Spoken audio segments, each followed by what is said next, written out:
This is Racing Unleashed Beyond the Pinnacle. Hold on to your hats. We are on the grid. Who is going to be king of the late breakers? Excellent onboard shot. Michael Spiegel is throwing absolutely everything at this, including the kitchen sink. He is a fighter, a warrior. And look at this! Look at this! Unglaublich! Wow, qué pelea! I'm loving this.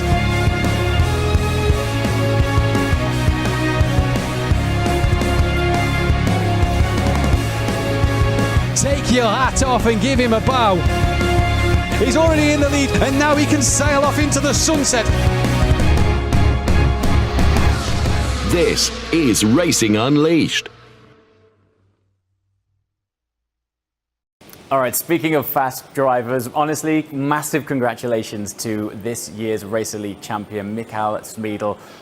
The racing has been unbelievable to witness. I think this guy has got a raw, pure talent, and to see you on the track and to experience you in the room is going to be a real honor. So once again, congratulations. It was really awesome to watch you managing going through the whole field without forcing any collisions. Really important, of course, and that's how you are winning championships.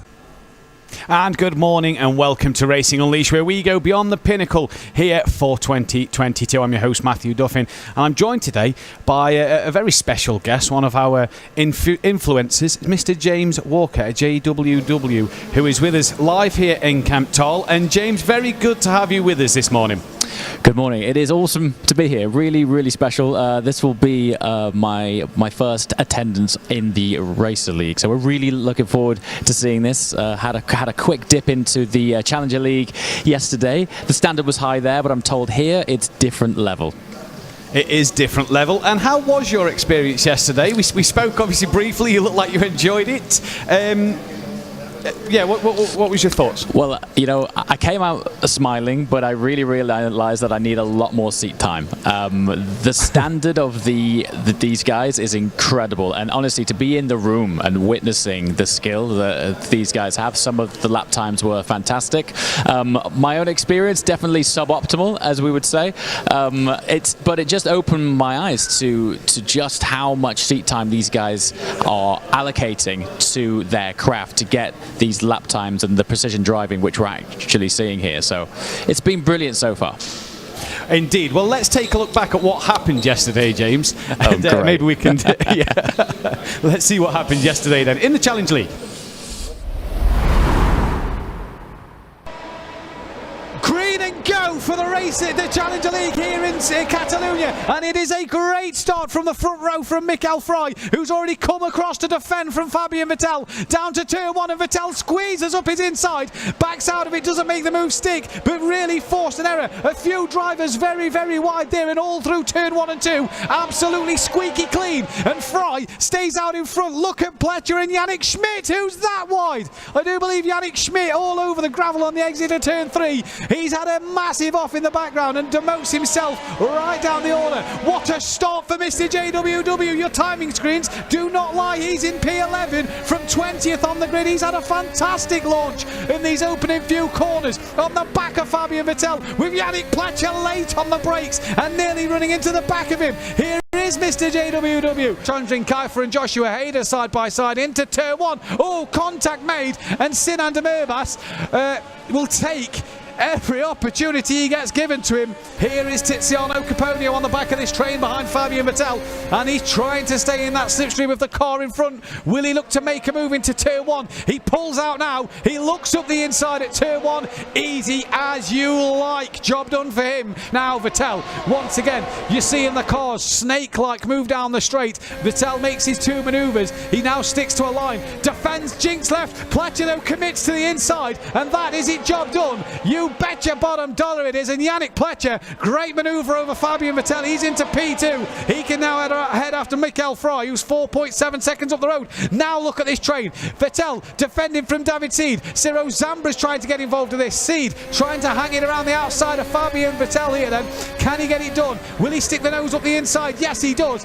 Brakes a little bit too late. Does that force Vettel even wider? He's got good pace. Let's hope that's the case. And oh no, late on the brakes from Tiziano Caponio, and taps Fabian Vettel and spins him round. This man, who was 12 points behind David Seed today, really needs to get into these points, and we're halfway through this race. We're over halfway through this race, and is that a desperation dive from De Murbas? A little bit of contact, nothing too aggressive. Past Georgiev he gets. Oh, a big wiggle from Pletcher. Valverde just gets his run compromised by tapping the rear and has a mid-corner snap. And this then could make David Seed with a double slipstream down the start straight. He's already pulled out on Valverde. Yannick Pletcher comes back to the left. David Seed, he's going to squeeze through the middle. And what a move this is from the Spaniard. Can he hold it on the outside of one? Inside for two, bounces off the curb and pushes Valverde into the gravel. And back comes Yannick Pletcher. What an absolute masterclass from him. Now Valverde, late lunge again. No contact made, and is that job done? I think it is. He forces Yannick Pletcher wide. David Seed can't come through, and what a move from Marcus Valverde. And Ciro Zambra then, what a drive from him. He takes the race win. P3 for him, and a very good job for Marcus Valverde. There is Michael Fry being presented with his second place medal as well, and a very, very happy man. And Fabian Vettel, a high five, and the medal for Ciro Zambra. And what a job for him. Absolutely loving that. Round of applause from everybody. And for Ciro Zambra, P1. Yannick Pletcher, Tiziano Caponio and David Seed picking up penalties, with Sinan De Murbas moved into 10th. And penalties for Fabian Mayer, David Reusler, Andrin Kiefer and Valentin Georgiev. Mr. JWW bringing up the rear in 21st. And the championship standings, Ciro Zambra takes the lead from David Seed with Sinan De Murbas in contention. And the bottom half of the field sees Michael Fry up into P11 with Antonio Rivoli down in 20th place.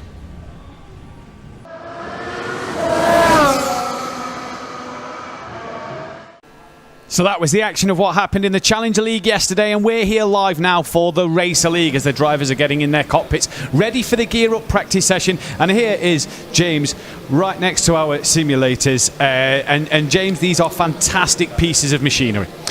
Honestly, I step out of these things with sweaty palms, definitely a much higher heart rate. You know, you'd be forgiven for thinking that you're just stepping in to something, you know, fun and normal here, but when you lower yourself in there, and particularly when you're on a live grid, you definitely have this complete mindset shift and you're just immersed in it straight away.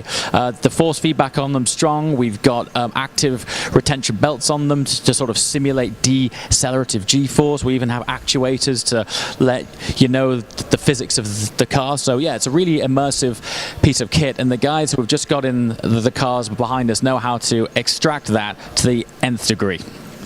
Indeed they do. Let's take a look back at yours and Fabian's best bits of yesterday, if you will, so to speak. Have I got some best bits? The idea is that we're going to play rock, paper, scissors. Oh, that's a great idea. Oh! Oh! There then is Fabian Vettel, our expert, our track expert, Mr. JWW. And I believe we are joined by Fabian now. And we'll just let him get through these tricky set corners. And Fabian, it was a good start to the race, but you're kind of struggling in this middle part. Yeah, I think that not I'm struggling. I would say, some unlucky overtakes where some of those guys are not. It looks like you're enjoying yourself, though. Big smile on your face, and it's great to see. Of course. The race is great, but I don't want to, disturb side by side any of those with Lorenzo Hayder. Guys. Oh, just over the sausage curve there, and that allows Lorenzo Hayder into P10. So for Fabian there, it's down to P11, but on the back of Lorenzo Hayder, and can hopefully make up another place. And he just gave you enough room there, Fabian. Yeah, of course. I just said some of those guys overtook a bit spontaneous, let's say. But yeah, that's how it is. That's racing, and talking about bad stuff, I would say it's fun and great to drive against those guys. James, a great start, but it has kind of gone wrong since then.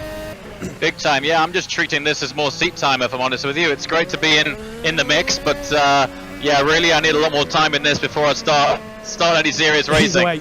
James, not the race you was hoping for, but a good experience nonetheless. Oh, mate, I was a spectator for that one. It was, yeah, lots of fun, but definitely not a race for me. That's for sure. In the end, I'm really motivated to catch those guys, and maybe this year or next year I will try again.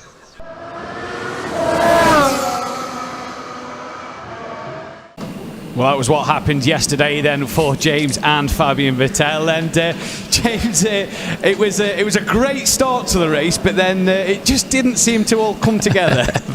That's an understatement. Yeah, you know, start of the race, not too bad. There was a few spin-offs in front of me, which allowed me to make up some places. I think I managed to achieve 11th for all of about 30 seconds. Yeah, and then unfortunately, I think I got you know, tapped out again. And as soon as you're in the gravel with these guys, there's no catching up afterwards. But you know, we've seen some incredible lap times, you know, even amongst those guys, and also Fabian as well. He put in an incredible session, so it was great to watch. But I won't lie, that's exactly how I felt, a bit like a spectator.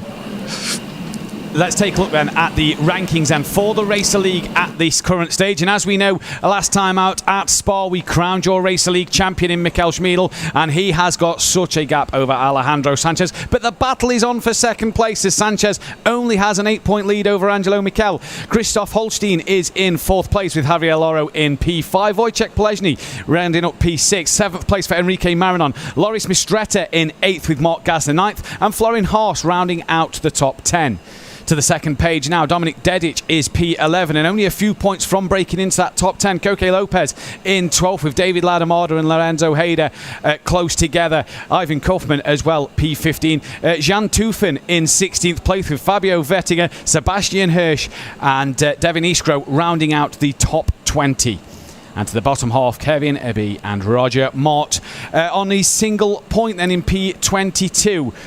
For the Racer League. We're into the gear up session then, and the free practice, if you will, for the drivers to make sure that they are fully prepared and fully ready for their knockout qualifying and the race to come a little later on this afternoon. And for these guys now, it is all about this little bit of seat time that they can get and just make sure they're in the zone and ready to go, as we're on board at the moment with Angelo Michel so far, as he's currently done a 1:32.5. That is not a representative lap. Obviously lap times here don't really mean anything, but you kind of get an idea of what sort of pace the drivers are running at. It's all about them getting into a rhythm, getting that confidence early on in this session so that they can take that into the knockout qualifying session. And for Angelo Michel, who we're on board with at the moment, home circuit here in Spain for him, so he's got a lot to do today. And last time out he pushed Schmiedl hard all the way, and I'm sure he's going to want to take that top step of the podium this time around. For sure then. Down into turn 1 and 2 he goes now, and up into turn 3, in which hopefully Michel will get right. And we're seeing a lot of drivers, and for the viewers at home who used to see Catalonia, a lot of drivers extending the track limits here, and they really are allowed to put the 2 wheels on the curb and make sure they can open the corner up. Here is Christoph Holstein in Kemptol. And I do believe that we've got James next to Christoph in the cockpit. And how's it looking down there, James? Feel the concentration from Christoph. I mean, you know, in I guess the analog world of racing, this is the equivalent of when the visor goes down. When the lights go down here, the concentration of these guys is in a different world. Yeah, super focused and super concentrated. You might be able to pick up a few tips down there, if seat time and some tips, I reckon. He's not with us, sorry, anymore. Enrique Marinon then on board him at the moment. And, well, what can this man do today? He's had a few a few decent races recently and looking to climb up the Racer League standings once again. He's only a few points from breaking into that top 5, and for Enrique Marinon, he only needs, like I said, about 10 points to get himself into that top 5 position in the rankings. And as we all know, it means a lot here this season, because the prize money at the end of the season is a lot. So every position up for grabs that people can get is all important. And for Enrique Marinon and this man Alejandro Sanchez, who is currently 18 thousandths of a second off of Marinon's best time at the moment, with that man Schmiedel sitting in 4th and Schmiedel in 3rd, Angelo Mikel in P4, and a 10th separating the top 4. This could be a fantastic race going into the knockout qualifying and the race a little later on. There is Alejandro Sanchez in our racing lounge in Madrid, and he is again another man fully focused and determined to get on this. A lot of curb there, but that doesn't seem to faze or bother him. What's his line through here? Again, a very wide line, making sure he uses all the runoff available to him before pulling to the right and braking as late as he dares for the hairpin. Try not to lock the front left up, and he gets it stopped and turned in. Absolute dream for him. Looking at the times coming in, then here is Loris Mistretta. Into turn 1 he goes, currently sitting P8 at the moment, 1.2 seconds off the back of the race leader in our racing lounge in Calm. And he looks very calm, doesn't he? He's fully focused and concentrated on what he's got to do. And you just see the seatbelts there tightening on the torso as he brakes hard into turn 4, down now into turn 5. As Mikel Schmiedel now goes into P2. Mikel drops down to 4th, and Enrique Marinon is into 3rd place now. And the lap times we saw yesterday just breaking into the 1:21s. The fastest lap time here is nearly into the 1:20. So these guys have some serious pace compared to yesterday. And there you see Angelo Mikel in Munich, and there is the man, the myth, the legend behind him, Mikel Schmiedel once again. And I can never race with a hat on at home, so I don't know how Mikel is able to race with his hat on here with the headphones and everything over the top. There's Enrique Marinon, currently P3. The gap has spread out between the top 4 now. It was under a 10th. It's now just under half a second as we head to the end of our gear up session then. And so far, so good for all the drivers, getting everything prepared for the knockout qualifying. There is Enrique Marinon in Madrid. And just being able to use a bit of the slipstream of the car in front. Javier Loro, he's another man who wants to hold on to that top 5, but also might want to break into the top 3 if he can by the end of this season. 3 races left, obviously. Circuit de Barcelona, Catalunya, then we head to the Zurich Airport circuit, and then we end the season at Imola. So he'll want to break into the top 4, if not top 3, by the end of that season. As here's Mark Gasner then in the championship as well. He's looking to maybe break into that top 8. Obviously the prize money, the fund, it's what they're all playing for, as well as the wins or 2 that they get along the way. And for Gasner here then, what can he do? Florian Haas so far, he's in that top 10 spot, but is so tight between 8th down to 12th at the moment. So many drivers that can change and take spots away from people. It is unbelievable at the minute. As there you see, look, once again, just using all the runoff available to him. Dominic Dedic on board him into turn 1, and you see there, look, again, another driver here in Kemptal, just making sure that he uses every little bit of room that he's got available to him to make sure that he can get as good a run into turn 1 as possible. Then Fabio Vettinger here, currently sitting down in P13, and I'll hope to make up some more time. But obviously lap times doesn't mean anything. It doesn't matter what position you're sitting in here, because the knockout qualifying is the reverse championship standings, and it is then all down to the drivers to get the qualifying session absolutely nailed on and to make sure that everything goes according to plan.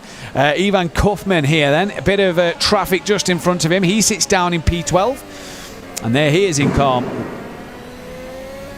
And really, really determined look on his face, making sure that everything goes according to plan. And with the timer running out, it is a chance for these drivers just on the last lap or 2 to really find their groove and get into their rhythm before the knockout qualifying session later on. And this man, how many more wins can he take this season? He's dominant, a fantastic display at Spa last time out. And your Racer League champion, obviously. The prize fund for him for that is already sealed, but he wants more race wins to his name. and wants to end the season on a high. That is a bit too much track limits here from Kevin to be through turn 3 then, and he has to have a bit of a correction there, but gets that all sorted. He is down in Zurich, and looking forward to seeing him race a little later on as well. Another man hoping to make up some places here then, Roger Mart. What a disaster he had at Spa last time out. Such a good knockout qualifying, and his race just went from bad to worse at Spa last time around, but he's ready to go here, fully determined and focused on what he's got to do here in Kemptthal, and knows the task at hand. As there we see Lars Bolmer in Kemptthal as well, determined to make sure that he can make up a few places and get a good result for him today. 90 drivers currently have set lap times out there then. And that was the end then of the Gear Up session. We'll be bringing you the knockout qualifying a little later on. We have some other clips to show you throughout. It's a very, very action-packed program today. You do not want to miss a single minute of it, because we have got such a show for you. And obviously myself and Mr. JWW will be bringing you the action all the way through it as well then. So as the drivers then finish their Gear Up session, just looking to the left of me, the drivers come to a stop in the pit lane and will get out their cockpits, take on a bit of refreshment, some fluids before the knockout session, and now have a time to reflect on what they have to do. They'll know where they're starting, and we'll bring you the starting lineup for knockout qualifying very shortly as well then. Going into the rest of the season, Circuit de Barcelona, Catalunya today, 22nd and 23rd of October, we head to the Zurich Airport Circuit, a fantastic layout, and you will not want to miss that one, before rounding out the season at Imola in November. And then in December we head for the Battle of Glory in a circuit which nobody is aware of yet, and if you do know, you're not allowed to tell anybody, so keep your cards close to your chest then. And there is the Battle of Glory, the Challenger and the Racer League, both live on the 11th of December. Then at a secret location, the prize fund as it stands, and so if you win today's race, you can bag yourself 2,500 Swiss francs, 1,500 for second place, and £1,000 for the top 3. Then from 750 all the way down to 50 for a top 10. Finish the season, the 15,000's already gone, so you're playing for second place, and there is the prize money for the Battle of Glory. Racer League drivers, 7,000 Swiss francs in your pocket if you can win that race on the 11th of December then, and I'm sure there's one man in particular that will want to win that. Knockout qualifying, this then the format of the knockout qualifying. Lap 1 will be driven by our safety car driver, none other than the Challenger League's driver Tiziano Caponio in the safety car today. Then it will be 2 guarded laps for drivers to overtake and race each other and make up as many positions as possible before the end of that dreaded lap 4, and at the end of lap 4 we will start to get eliminated. Let's take a look at the track preview. Circuit de Barcelona, Catalunya then. What a fantastic circuit. The pre-season test track for the Formula 1. 4.675 kilometres, 9 left-handers and 7 to the right. 695 metres from the start to turn 1. And it's Europe's busiest track. And if yesterday's anything to go by, you'll see what we mean a little later on. The start so important, nearly 700 metres to that turn 1 corner, and if you're in pole position you want to get a good start, because a great run is essential into turns 1 and turn 2. You can make a lot of places up there at the start, or lose them as well before you head to turn 3. And one of the turns, it's very tricky for drivers to just get a mid-corner snap and a bit of a wiggle on the rear end, and you do not want to be on the gravel on the outside. Into turn 4, Repsol, there you go now, the right-hander just going uphill as you come through it, before a short straight, hard on the brakes, dipping downhill for turn 5, the left-hander that drivers need to get another good run through before the short straight once again, turn 6, flat out bend, a bit of a nothing corner if you will, and the drivers getting themselves ready for the uphill chicane once again of turn 7, TV3 and turn 8, turn 7, turn 8 if you will. And an important corner, because again, if you get that wrong, you're in the gravel trap. This one, turn 9. How good is your run through here? Because another good run sets you up for the back straight. Don't go too far wide on the exit, otherwise you're in the gravel. And maybe an opportunity of lunging on your opponent, sending one into the hairpin corner before you get to turn 11. Left and right. Very easy to take too much curb and be greedy and get that wrong at turn 12. And then again, another short straight before you head to turn 13. Europe car.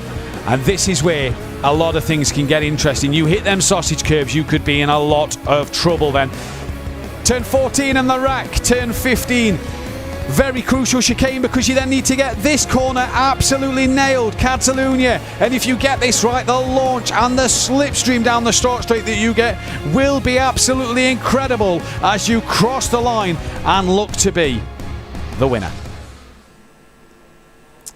So here then is your lineup for the reverse grid knockout session. The safety car driven by none other than Race Challenger League driver Tiziano Caponio from Yannick Vandenberg. Lars Bulmer will be second place with Roger Martin third. Kevin Abbe for Fabio Vertiger in fifth. Jan Tufen sixth. Ivan Kaufman seventh. David Ladamada eighth. And Dominic Dedic ninth. P10 then is Florian Haas. Mark Gasner in 11th. Floris Mistretta 12th. Enrique Marin on 13th. Wojciech Plezny in P14. P15 for Javier Loro. Christoph Holstein 16th. With Angelo Mikel, Alejandro Sanchez and Mikel Schmiedl rounding out the top 19.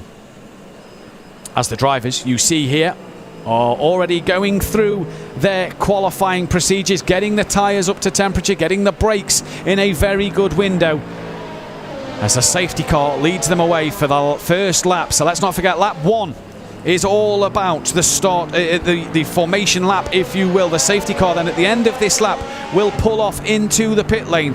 And when that pulls into the pit lane, that is then when things start to get interesting, because lap 2 and 3 are guarded laps. You cannot be eliminated from them, but you can overtake and you can make up as many positions as possible before the dreaded lap 4 and the elimination process will start to happen. Yannick Vandenberg there, as you just see a few drivers just locking up the tyres, making sure temperatures are at their optimal for brakes and tyres then.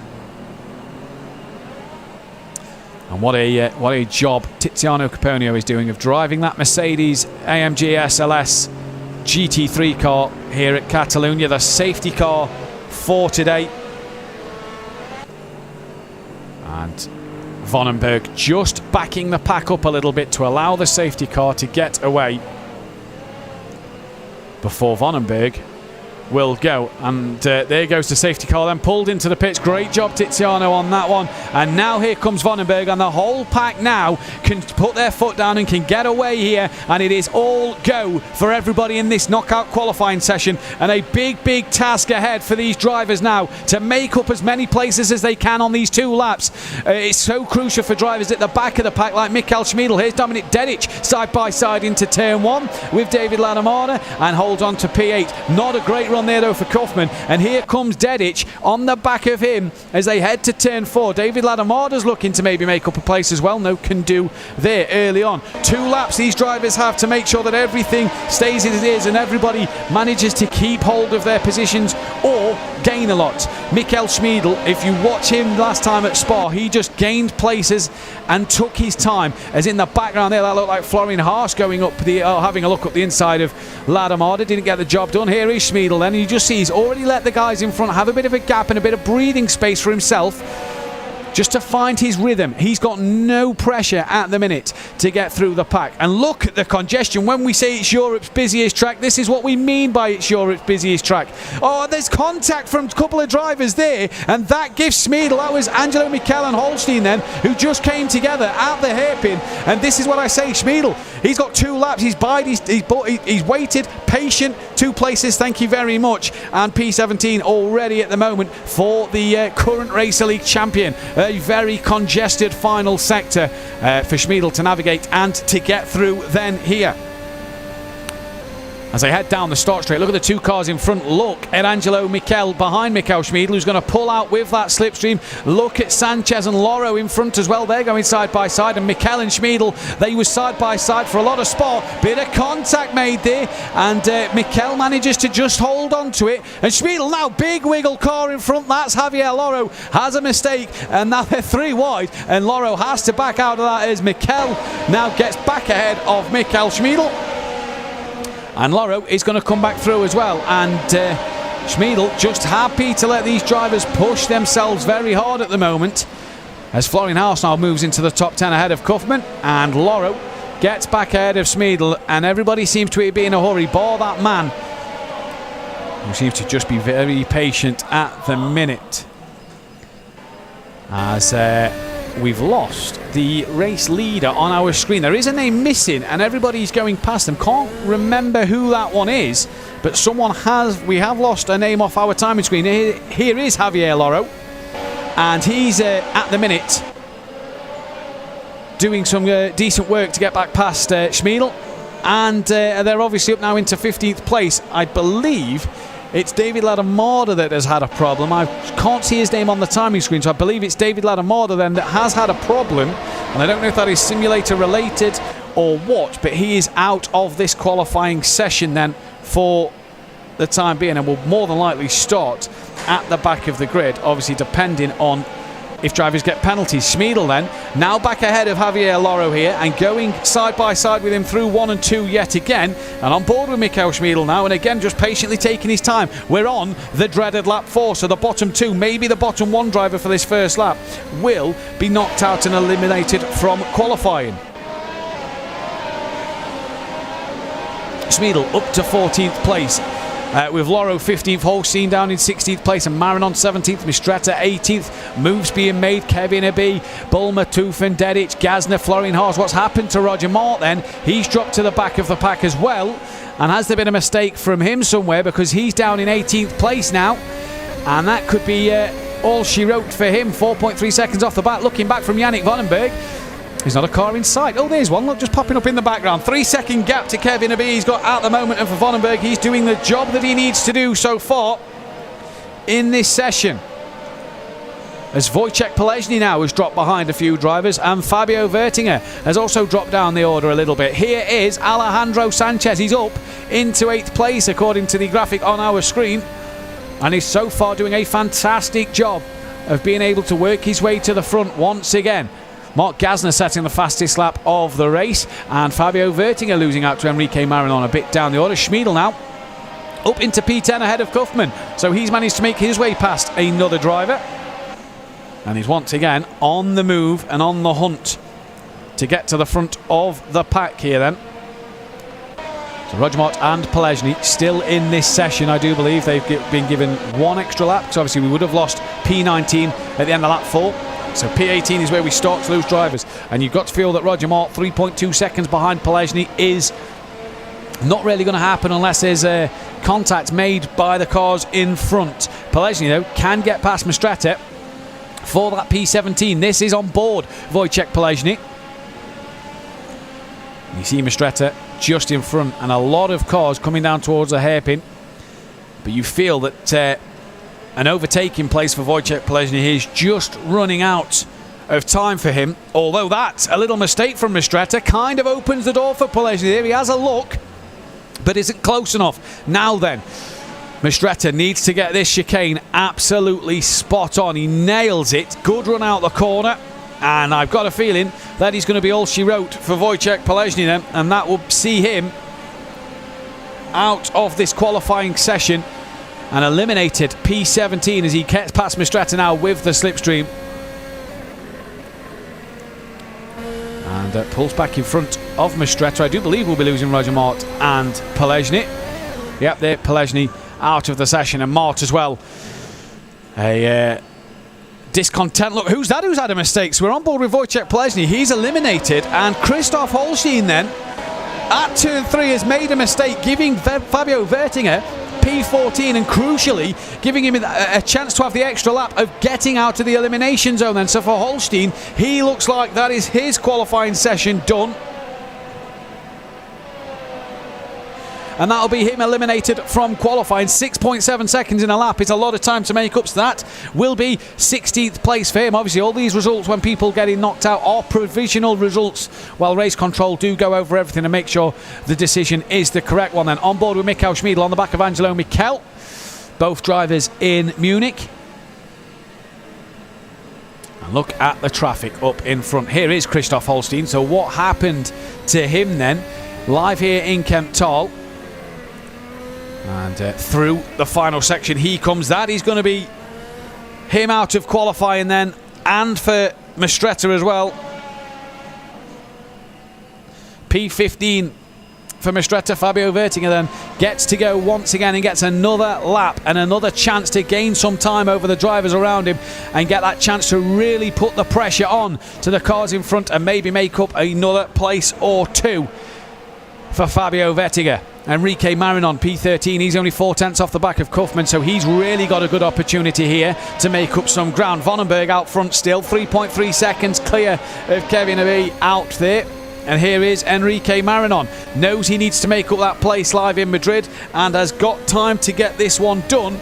Can he though? All over the sausage curb. Only a small little strip of it, but not too bad in terms of that. That's not what you want to do. That's going to compromise a bit of time and momentum down the back straight. Enrique Marinon comes now as Gasner gets himself out of Sanchez for P6 at the moment. A bit of a wiggle for Kaufman there coming out the hairpin corner. And Marinon then getting closer and closer, but again this final sector very, very tricky to overtake, and you just feel that that is going to be all she wrote for Enrique Marinon.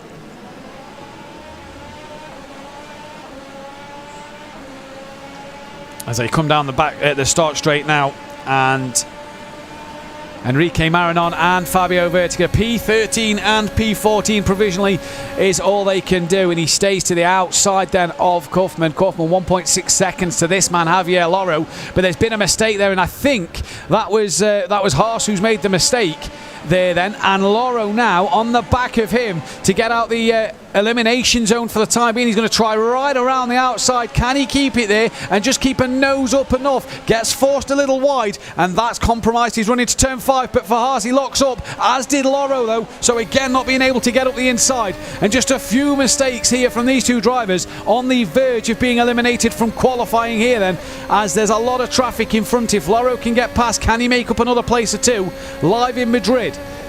Again, just touching the grass over the exit curb, and looking back from Florian Haas here. He is doing all he needs to do. Kaufman's coming back into this, but you feel that he's just run out of time. Now that we've put through the hairpin, it's very tricky to overtake, and you have to say that Kaufman then looks like he's going to be out of qualifying, and it will be a P12 start for him, and for Javier Loro then as well. It's going to be P11, so just outside the top 10 for him, but all these results are provisional going into this one. So Haas now, he's got a big gap to close down to Schmiedl if he's to get out of qualifying, if he's to have a chance of getting into the next lap of this knockout qualifying session. For Schmiedl then, he needs to get past Mikel because time's running out for him, and it's only P9, but look at the traffic up front, and was that a bit of contact made there from the two up front? Schmiedl watching on as a passenger at the moment as he's trying to get a bit of a gap, and that's a tap on, not quite sure who that is, but round he goes, and Schmiedl gets past Mikel there as well. It was Gasner then who's had the moment, and for Schmiedl, he's out of the drop zone, if you will, so he's managed to get himself another lap. He got past Gasner with the spin, and he got past Mikel as well. Now for Haas, he can get past Mikel, he can stay in and have another lap. That was a move into the hairpin, a late lunge from Sanchez there to put him into that top 4. Vonenberg out front, his gap's being cut short, 1.8 seconds now to Kevin Abbe in second place. And for Schmiedl, he's got at least 4 cars in front of him that he can see and that he wants to get past. For Gasner then, not sure what happened, but that is all she wrote in qualifying, and for Florian Haas as well. They are done, both in Munich, and a bit of a practice start there maybe for Haas, and that has just allowed Gasner through. So Haas then P10. Did he feel he was at fault and give Haas the place back? We'll have to wait and see. Either way, Michael Schmiedl, he's ahead of Teufen now, so he's got the opportunity to go an extra lap once again. And this is what I said earlier. He just bides his time and he just patiently waits and manages to pick up places. Easy as you like. You stack them up and he'll knock them down all the way to the number 1 spot. And don't forget, this guy started P19. And bar whatever happened to David Ladomada, we believe simulator issues, Schmiedl's had to pass everybody on the track. So for Angelo Mikel, running out of time, as is Teufen. not really close enough to the back of Schmiedl here.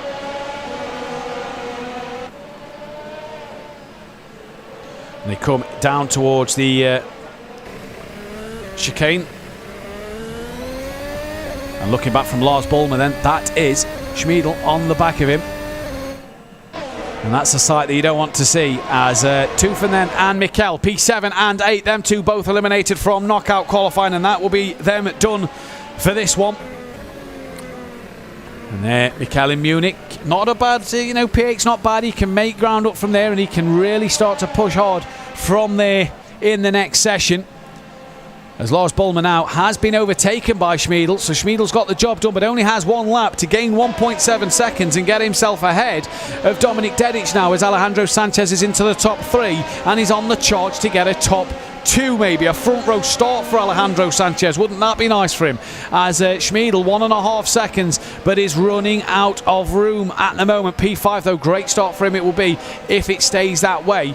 As Lars Bollmer, you just reckon now, being over a second behind, is not going to do it. I dare say that Mikkel Schmiedel's not going to do this one.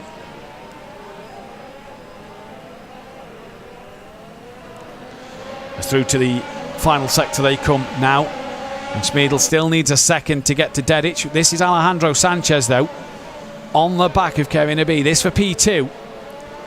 And for Sanchez, he needs to get past him there if he's to get another lap in. Dominic Dedic in P4. That will be him done for qualifying next time round. We are, though, going to lose your Racer League champion, Mikkel Schmiedl, who sets the fastest lap on his last lap. He will start P5 as Lars Bollmer will start 6. And Alejandro Sanchez side by side down into turn 1. They just tap wheels a little bit. And Sanchez has to take to the escape road. Oh, will race control be looking at that? As Kevin Abbe then down into 3rd place. And that brings Dominic Dedic back into play of maybe getting a second row start, which he's guaranteed, but 3rd place, if not a front row start of 2nd place. Both drivers coming back onto the rear of Alejandro Sanchez, and for Sanchez here, he's being attacked from behind by 2 fantastic drivers. Yannick Vandenberg out front, 1.9 seconds is his gap. Sanchez really needs to get on it this lap if he's to give himself a chance next time around. Live here in Kemptol. Images of a few of our drivers, Tiziano Caponio, who got to drive the safety car a little earlier on as well. And Dedic on the back of Abbe. This for P3 on the grid. It's a 2nd row start for these two, no matter what, unless something happens at the final chicane. But for Dominic Dedic here, can he get past and get that 3rd place? 2nd row will be fantastic. And everybody through the chicane nicely. Yeah, looks as the camera pans out now. Look, Vandenberg has been really caught by Sanchez this lap. 0.6 of a second. And that for Dominic Dedic, he's going to be P4. And for Kevin Abbe as well, it's going to be a P3 start provisionally at the moment, but the battle for pole position now as Alejandro Sanchez is really hunting down Yannick Vandenberg, and this the final lap of qualifying. He had pole last time around at Spa. Can he get pole back to back here at Catalonia? He comes into turn 4 now and he's just closing on the brakes onto the back of Vandenberg, then into the middle section of the lap. And look at the closing speed on the brakes for Alejandro Sanchez. A smile from Dominic Dedic here. He's happy with the work he's done. And Sanchez now as close as he's been all session. And he's right on the back of Vandenberg. One real overtaking opportunity left in this lap, and you've got to say, is Sanchez just going to lunge up the inside? A bit of a wiggle on the exit of the corner there. He looks left, he jinks right, and I don't think he's going to get this one done. Tucks in behind, and Vandenberg, you have to say now, not really many places for him to lose this lead. He's just got to make no mistakes, because Sanchez is lurking right up the gearbox of the Formula Hybrid 2022 car, and a lock up there from Vandenberg, just making Sanchez a little more interested. They come through the chicane. Did Sanchez get a good run? He's still in behind at the moment, and I do believe that Vandenberg has just done enough to take that pole position provisionally, and yes, he has. Crosses the line now. P1 provisionally for Yannick Vandenberg there then. What a session that was from this man. Come from P18 on the grid and gets himself all the way into 2nd place. An absolutely fantastic drive from him, and he will look to turn that into a race win, no doubt, a little later on in the race coming up this afternoon. And what a session that was. He nearly had the job done at the very end there, did Alejandro Sanchez. A fantastic job. We will bring you an interview with the pole sitter when it is all confirmed. Just looking over to my left, Race Control are currently going through all the footage that they need to look at and to make sure that every decision and the grid order is set according to plan. There you can see on the big screen on the camera that Race Control are currently checking everything over at the minute, and we will just await confirmation of pole position for Yannick Vonenberg here then, who is provisionally P1 after that fantastic knockout session. And what a session for Schmiedl as well, 19th all the way up into P5 provisionally. But what happened to David Ladomada? He was the name that disappeared off the screen. Hopefully we'll find out what happened to him, and hopefully he can get the issue sorted or maybe change simulator for the race this afternoon. But he will be starting P19, you feel, in this one then. So a great knockout session and a race to come later on. And you saw the congestion, the traffic in that middle part of the lap especially, and it can really get tight and tricky, and a lot of drivers have to be aware of what they're doing today, because we saw yesterday just a few drivers being caught out by people earlier on the brakes. And we're joined by James now, and James, that was a fantastic knockout session. Joe, it was funny, before we started this race I was saying when I had an experience yesterday I had sweaty palms in the car. Watching that I got sweaty palms out of the car. I literally just picked up this mic and I was like, wow, that was intense. Seeing the caliber of these guys is fascinating, and you're right when you just touched on the interesting bunch of traffic in the middle of that. For me, it made it a bit more entertaining, seeing their mindset and strategy working their way through the pack. Very cool first section. Indeed it was. Dominic Dedici stood behind you. Can we try and grab a word and ask him about his session? Yes. Dude, that was awesome.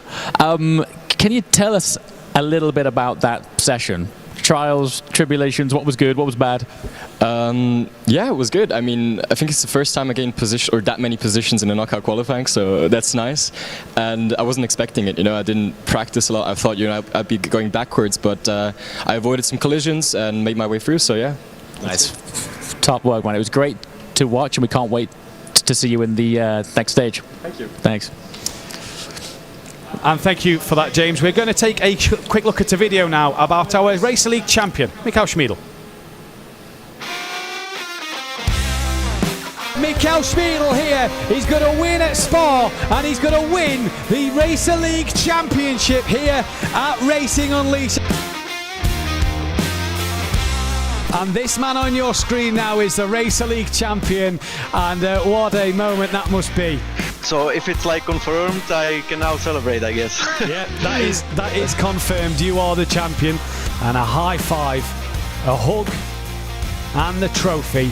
And Schmiedl is #1 in the Racer League Championship, not just for the race today, but for the championship as well. And that confirms the prize money of the 15,000 Swiss francs in his back pocket. Big congratulations, and I'm really, all our team in Munich, we are really looking forward for the last remaining 3 races and also for the final, the Battle of Glory.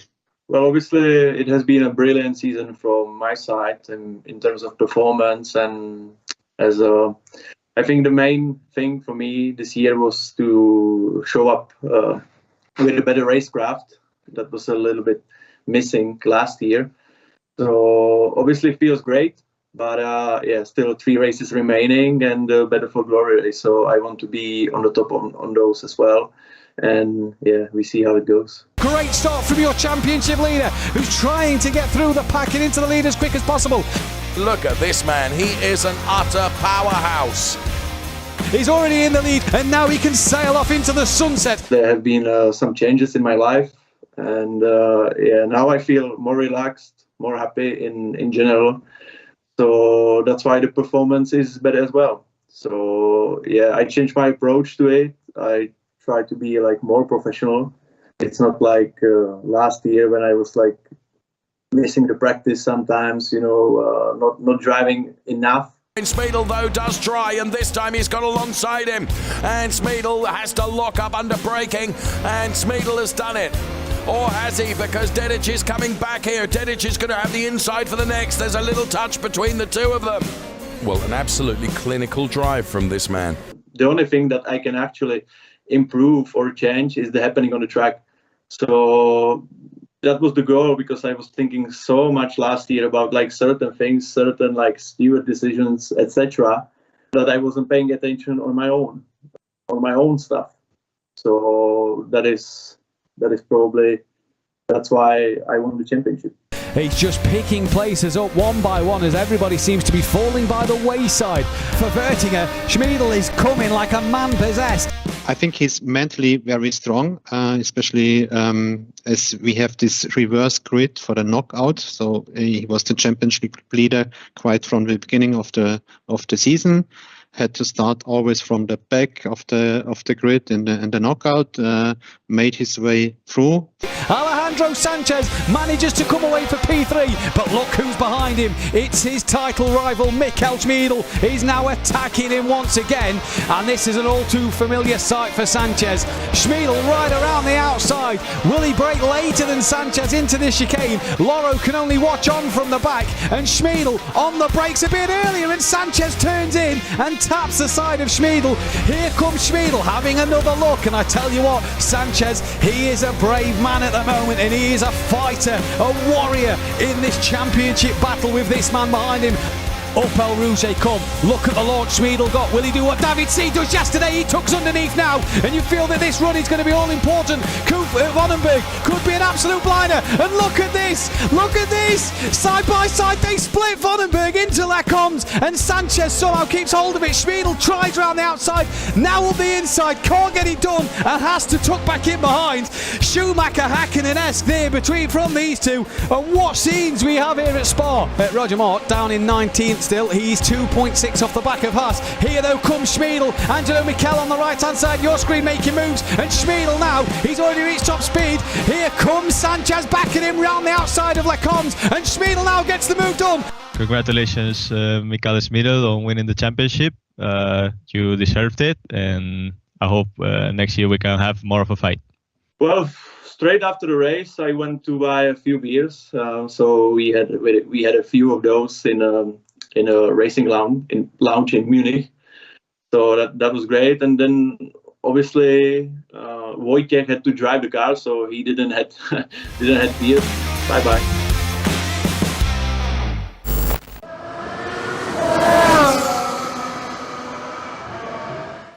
A few beers to celebrate his championship win, and James, what a season Schmiedl's had. He's been absolutely fantastic, mate. To be winning at this stage is unbelievable. I've not had the pleasure of meeting him in person. I'd love to meet him. I want to say congratulations, but to witness it has been fantastic. Once again, my first time experiencing behind the wheel here gives you real context for, honestly, if you're just a spectator, do not underestimate the skill involved in this. It is the real deal. And he's had to do it hard all season. With the knockout qualifying putting him at the very back of the grid, he's had to work his way to the front every single race he's done, but he does it with such style. That's it. It's not just that, he's at the front every time, and I think that's what's been really enjoyable watching him, is his race craft. He's put on a show for us every step of the way, but for him personally, it's been a challenge. It hasn't been smooth sailing, so to win under those terms is always a fantastic story. Yeah, indeed it is. And you have to say, the race back at Spa last week, a fantastic battle with Alejandro Sanchez, splitting Vandenberg and managing to get past in the end. He's had it tough all season. It's not been gifted to him. Yeah, I mean, his mindset, I was actually speaking to some of the Racing Unleashed team, and they were explaining to me actually his own shift in mindset since the previous season to this season. They say he's come in a changed man. Whatever his new approach is clearly working, and I think he probably feels himself that because it hasn't been gifted to on a plate, that win feels all the more gloriful, really. Indeed it does. Thank you, James. We'll speak with you a little later on, as we can now speak with our pole sitter, and Yannick Vandenberg is going to start P1, and that was a fantastic knockout session. Yeah, thank you very much. It was quite hard one for me, as I knew I was off pace to the fast guys, which could be especially seen in the last 2 laps, I would say. But yeah, managed to do it with a bit of luck. Sanchez got really close to you at the very end there and pushed you hard. Was it that last lap about no mistakes and making sure you did everything you could? Yeah, I think on this track it's important that you get the last 3 to 4 corners right, so that you have a little gap for the start finish line, and avoid the slipstream. And yeah, that's all. I put everything into the last corners, I would say. Going into the race a little later on, what's your strategy? What can you do there? Yeah, the way to the first corner is quite long, so there could be a lot of trouble before the first corner. But the strategy, of course, is to make no mistakes. I'm still at the stadium, I would say, where I drive against myself. Yeah. And not trying to make any mistakes. Well, that's the strategy. Well done on the pole position, and a very best of luck, my friend, for later on in the race. Well, congratulations.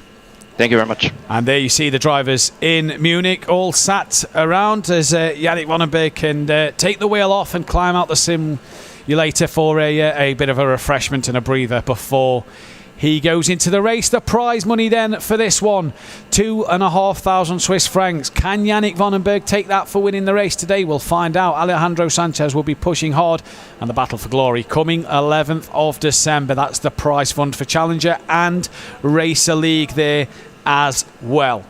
And your race calendar: Circuit de Barcelona, Catalonia this weekend. 22nd and 23rd of October, we head to the Zurich Airport Circuit for race 9. Race 10 at Imola. What a famous circuit, the 12th and 13th of November. You will not want to miss them. Challenger League Championship as close as ever, and a lot of places up for grabs here in the Racing League Championship for that prize fund. And the Battle of Glory, let's not forget, on the 11th of December.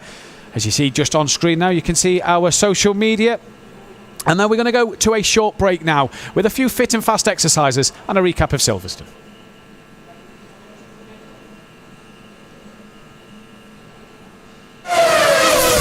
The standing balance is an often underestimated exercise. It does not only bring the power to the back, but almost the entire body. Also, it helps you to train your balance. This is why it is always needed in training and also when racing. The standing balance strengthens the back and core muscles as well as the butt.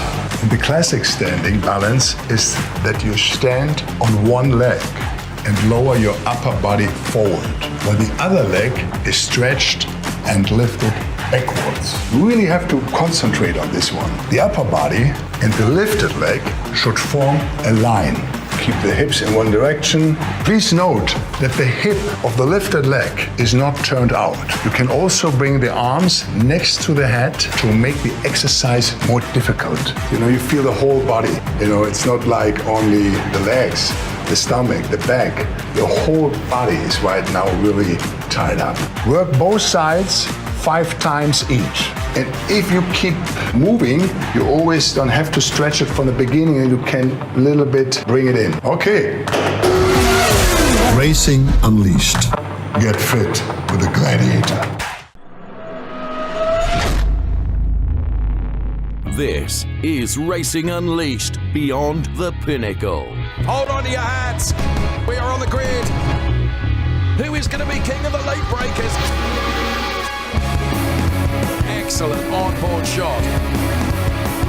Michael Speedle is throwing absolutely everything at this, including the kitchen sink. Look at this. Absolutely brilliant stuff. Disaster strikes. Unglaublich. Wow, qué pelea. I'm loving this.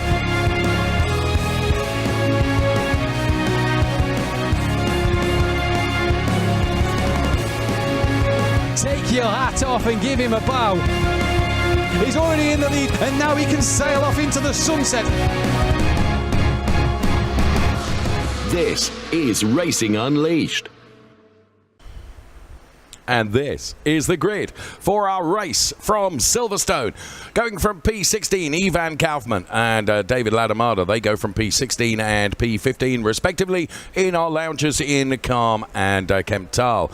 And David Ladamada and Ivan Kaufman then on the 8th row of the grid. This our grid that is formed following race control, checking everything. We find Florian Hasser then. He's in our lounge in Munich going from P14. Loris Smith Mistretta in calm. He goes from P13 on the grid. So that is the 7th row of our grid for our Silverstone race as we go beyond the Pinnacle in Racing Unleashed. Florian, good afternoon to you in Munich. May I say you've got a lot of work to do from P14 on the grid. 13 drivers to get past, Florian, for you to become P1. Yeah, true, but that's not gonna happen, I guess. Hey, let's have confidence, Florian. I know what race pace you can deliver. And surely an objective like that and a challenge like that, now I've laid it to you, you're going to do your best, aren't you? Yeah, sure. I think I can grab some good points today, but yeah, it was quite unfortunate in qualifying because I got spun in pretty much the last sector. And, yeah, quite unfortunate, but I still do my very best to get a good result in. Of course you will. Florian, we wish you the best of luck. Thanks so much for talking to us. He goes from P14 in Munich. And as I said, Loris Mistretta goes from P13 in Calm. Then we see Yannick Vonenberg and Devin Isgro. They are going from P12 and P11, and they are racing in those Formula Hybrid X Evo 22 simulators. Yannick in Munich and Devin Isgro. He's literally no more than 2 or 3 meters away from me in Kemptal, and you can see with his eyes closed, he's focusing very much on the start to come. Here's Fabio Vettiger in Zurich, and then to the left-hand side you can see Alejandro Sanchez with your hand movements there, Alejandro. I suggest you're just trying to keep yourself cool. It's a warm day in Madrid, I'm guessing. It's too warm of a day in Madrid, I'll say. Trying to keep myself cool, but it would be impossible. So I'll probably dehydrate or something in the race. Something I said during knockout qualifying, Alejandro, is the fact that you are almost, when you're in that simulator, your facial expressions almost emotionless. You are so focused on the job that you have got to do. And may I say, Alejandro, you've got a big job to do from P9, haven't you? Yeah, I do. But we'll try to maximize what we have. I got caught up in an accident in the knockout qualifying, but I think our pace is really strong. So we'll see where we end up. You've certainly got the pace. Best of luck to you, Alejandro. Best of luck to Fabio Vettiger as well. They go from P10 and P9. Fabio's in Zurich and Alejandro in the very warm Madrid. Now, Michael Smeedel and Wojciech Polesny, they go from P8 and P7. Michael, Mr. Smeedel, the one thing that can't be got wrong, even if I get your name wrong, is the fact that you are a very, very quick racing driver, top of the championship at the moment. You've got 7 cars in front of you to get past for you to bank another P1. I'm sure you're going to tell me it'll be easy, Dave.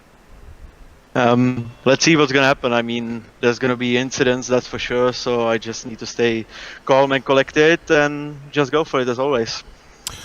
You've raced at lots and lots of tracks. Is Silverstone one of your favourites? Yeah, I would say it's in my top 5 of all tracks. Well, I hope you replicate that top 5 and more than when it comes to the result at the end of the race. Good luck to you, Michael, and thank you for talking to us. We really appreciate that. Going from P8, Michael Smeedel, and going from P7, his fellow countryman from the Czech Republic, Wojciech Polesny, who, of course, picked up something of a penalty from knockout qualifying. Javier Loro, P6 in Madrid, and Angelo Michel in Munich. He is going from P5, so you can see them there in their simulators, ready to rock and roll and soul as we will get the race underway very, very shortly. So that is the 3rd row of the grid. It contains Javier Loro and Angelo Michel. Christoph Holstein and Enrique Marinon, and Enrique not paying attention at the moment, but now he is, and Christoph Holstein is going from P4. Enrique Marinon in Madrid, going from P3. Enrique, I was really impressed with you yesterday, as I hope my memory is correct. I think I saw you in the lounge supporting our Challenger drivers as well, Enrique. And did you learn anything from them with regards to how to handle this Silverstone circuit, Enrique? Yeah, because I think that I saw the race and it was really tricky to the overtakes, because if you overtake someone on a turn in the straight of after the turn, he's going to catch the slipstream and overtake you again, so you have to be really fast to overtake another driver. So a very clever strategy from your point of view, Enrique, doing your homework then and researching what you need to do. We wish you the best of luck from P3.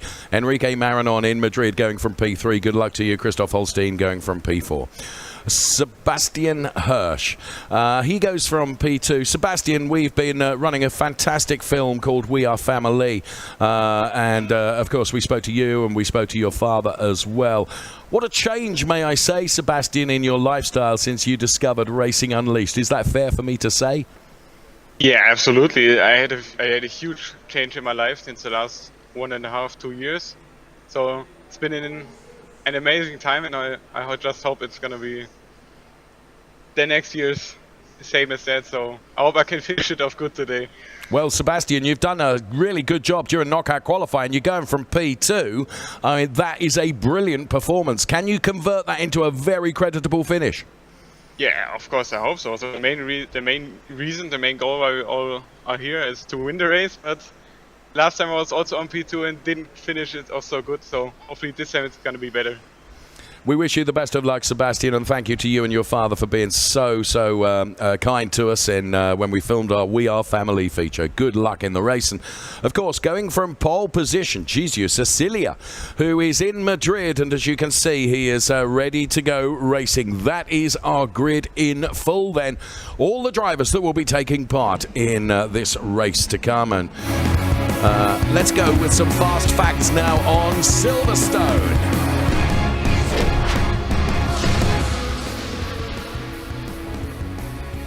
So as the track unfolds before our very eyes, it is the home of British motor racing. 5.891 kilometres with 8 left-handers and 10 right-handers.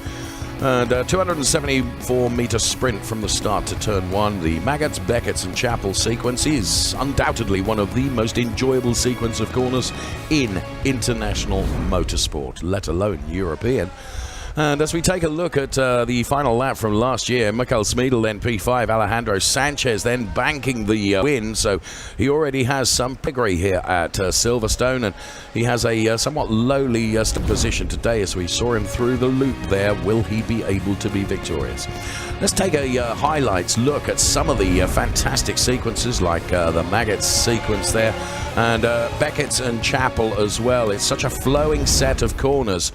And this is my first time in this kind of simulator, and there are a lot of sensations and feelings that you have to well, I mean, it's very difficult to be fast at the start of the when you start with this kind of simulator. But well, I will try my best.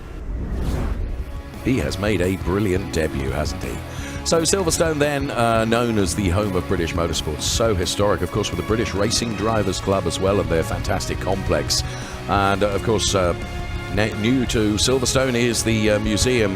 Just recall some of the history of some fantastic moments at this wonderful circuit in Northamptonshire, which has been the scene of success for the likes of Brawn GP with Ross Brawn and Jenson Button, of course.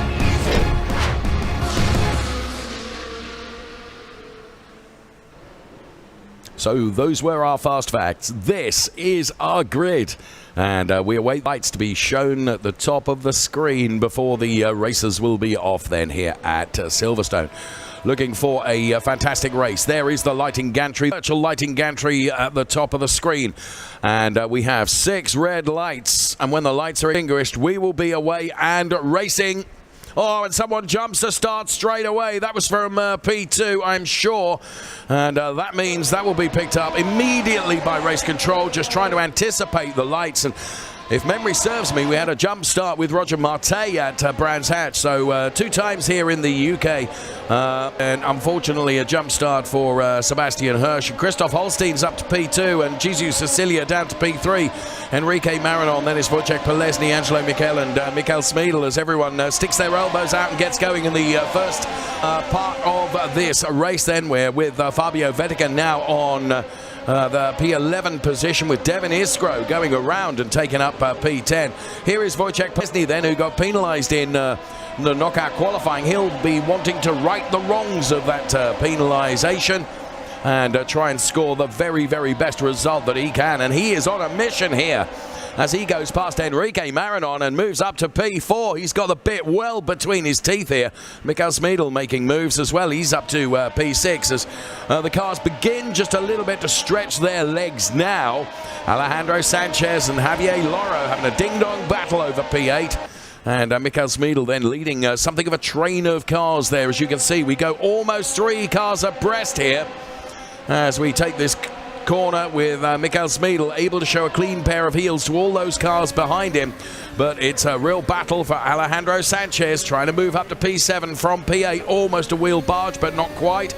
Good, healthy respect between the drivers. Racing room has been left, and we put the first lap in the book here at Silverstone as we are racing in Racing Unleashed. Our Racer League drivers then, and Alejandro Sanchez and Angelo Michel having this fantastic battle. Neither of them prepared to give a centimetre of tarmac. As Christoph Holstein leads from Cecilia, from Polesny, from Smedel, already up to P4. And when we spoke to Smedel in the warm-up to the race, as always, he was underplaying his chances. He's a very, very wily driver. Javier Loro to the right-hand side of the screen as we split the screens, and Alejandro Sanchez on the left-hand side of the screen. You can see Devin Iskro now, who's just lost out to Javier Loro. He's running in P9. Javier Loro is P8. Alejandro Sanchez P6, chasing down Enrique Marinon. Alejandro Sanchez in this orange car, and Enrique Marinon in the all-yellow car that he is chasing at the moment. Holstein leading by 1.4 seconds over Polesny, and then Jesus Cecilia started from pole position and now runs in P3. Here's Alejandro Sanchez then. Current champion, of course, and very much as Mikael Smedel just took a look at the inside of Cecilia there, trying to unsettle the Cecilia car ahead.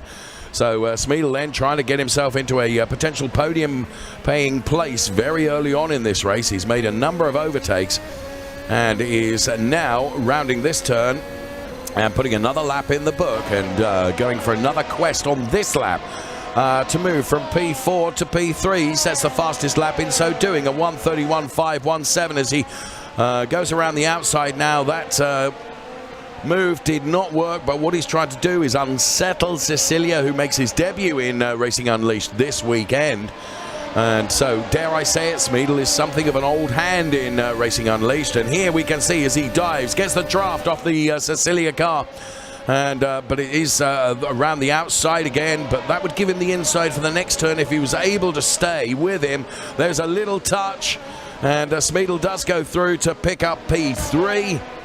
So it's Smedel in a podium position now, potentially. And tell you what, Alejandro Sanchez and Enrique Marinon. Here is Enrique Marinon that we go on board with now, who's running in P5.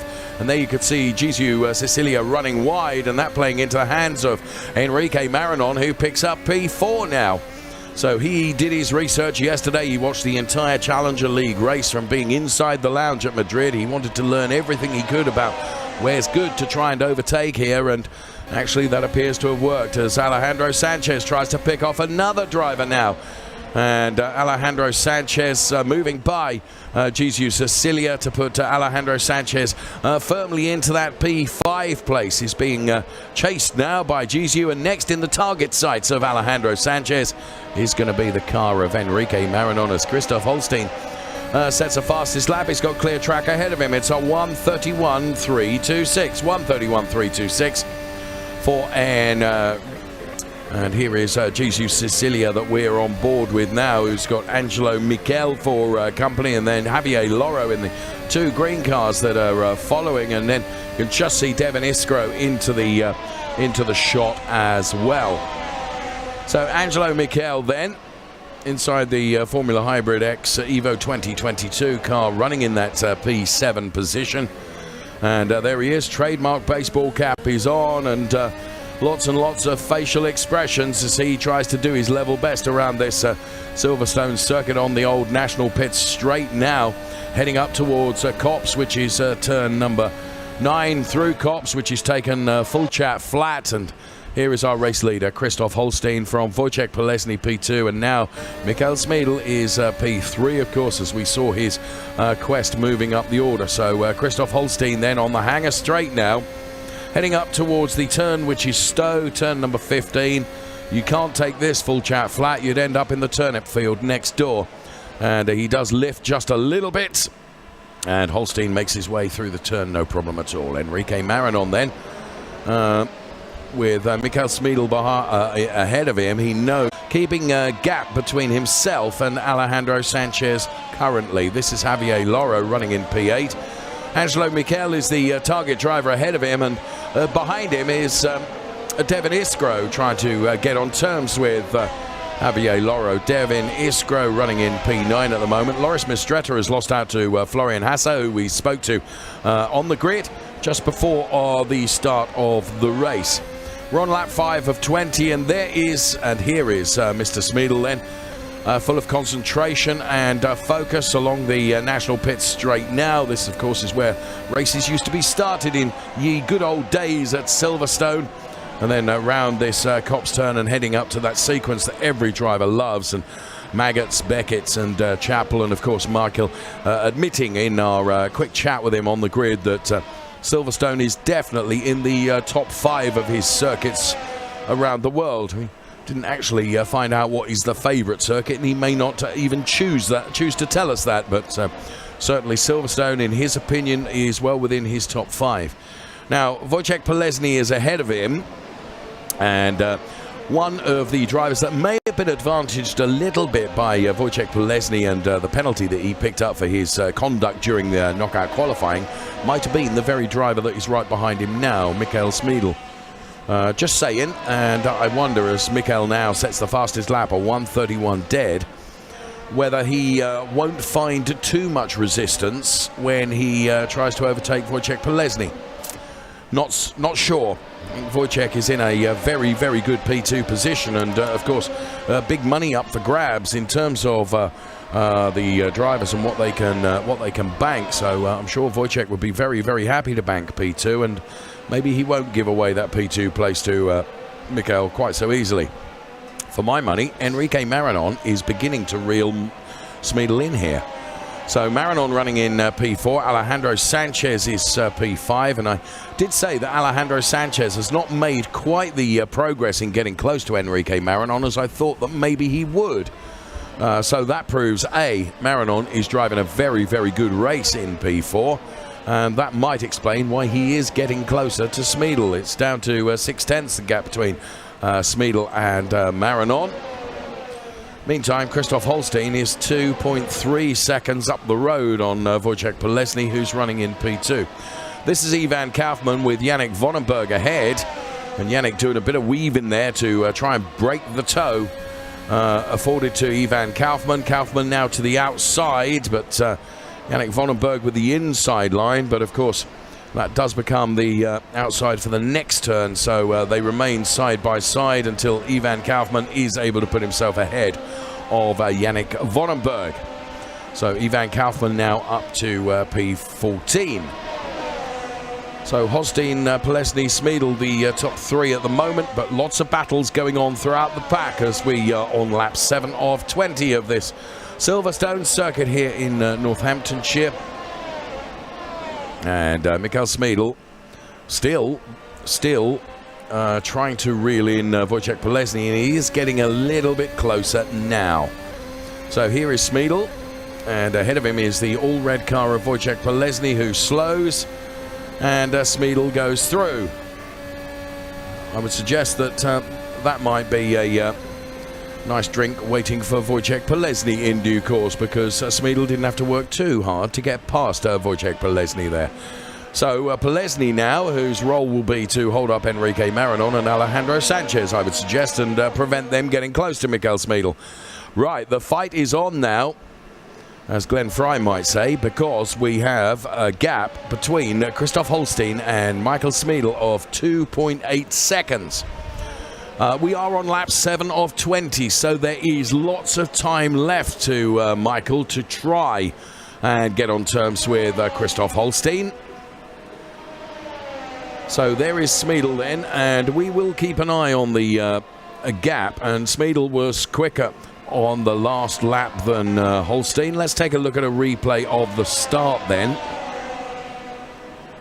as we watch Loris Mistretta. Here it comes then.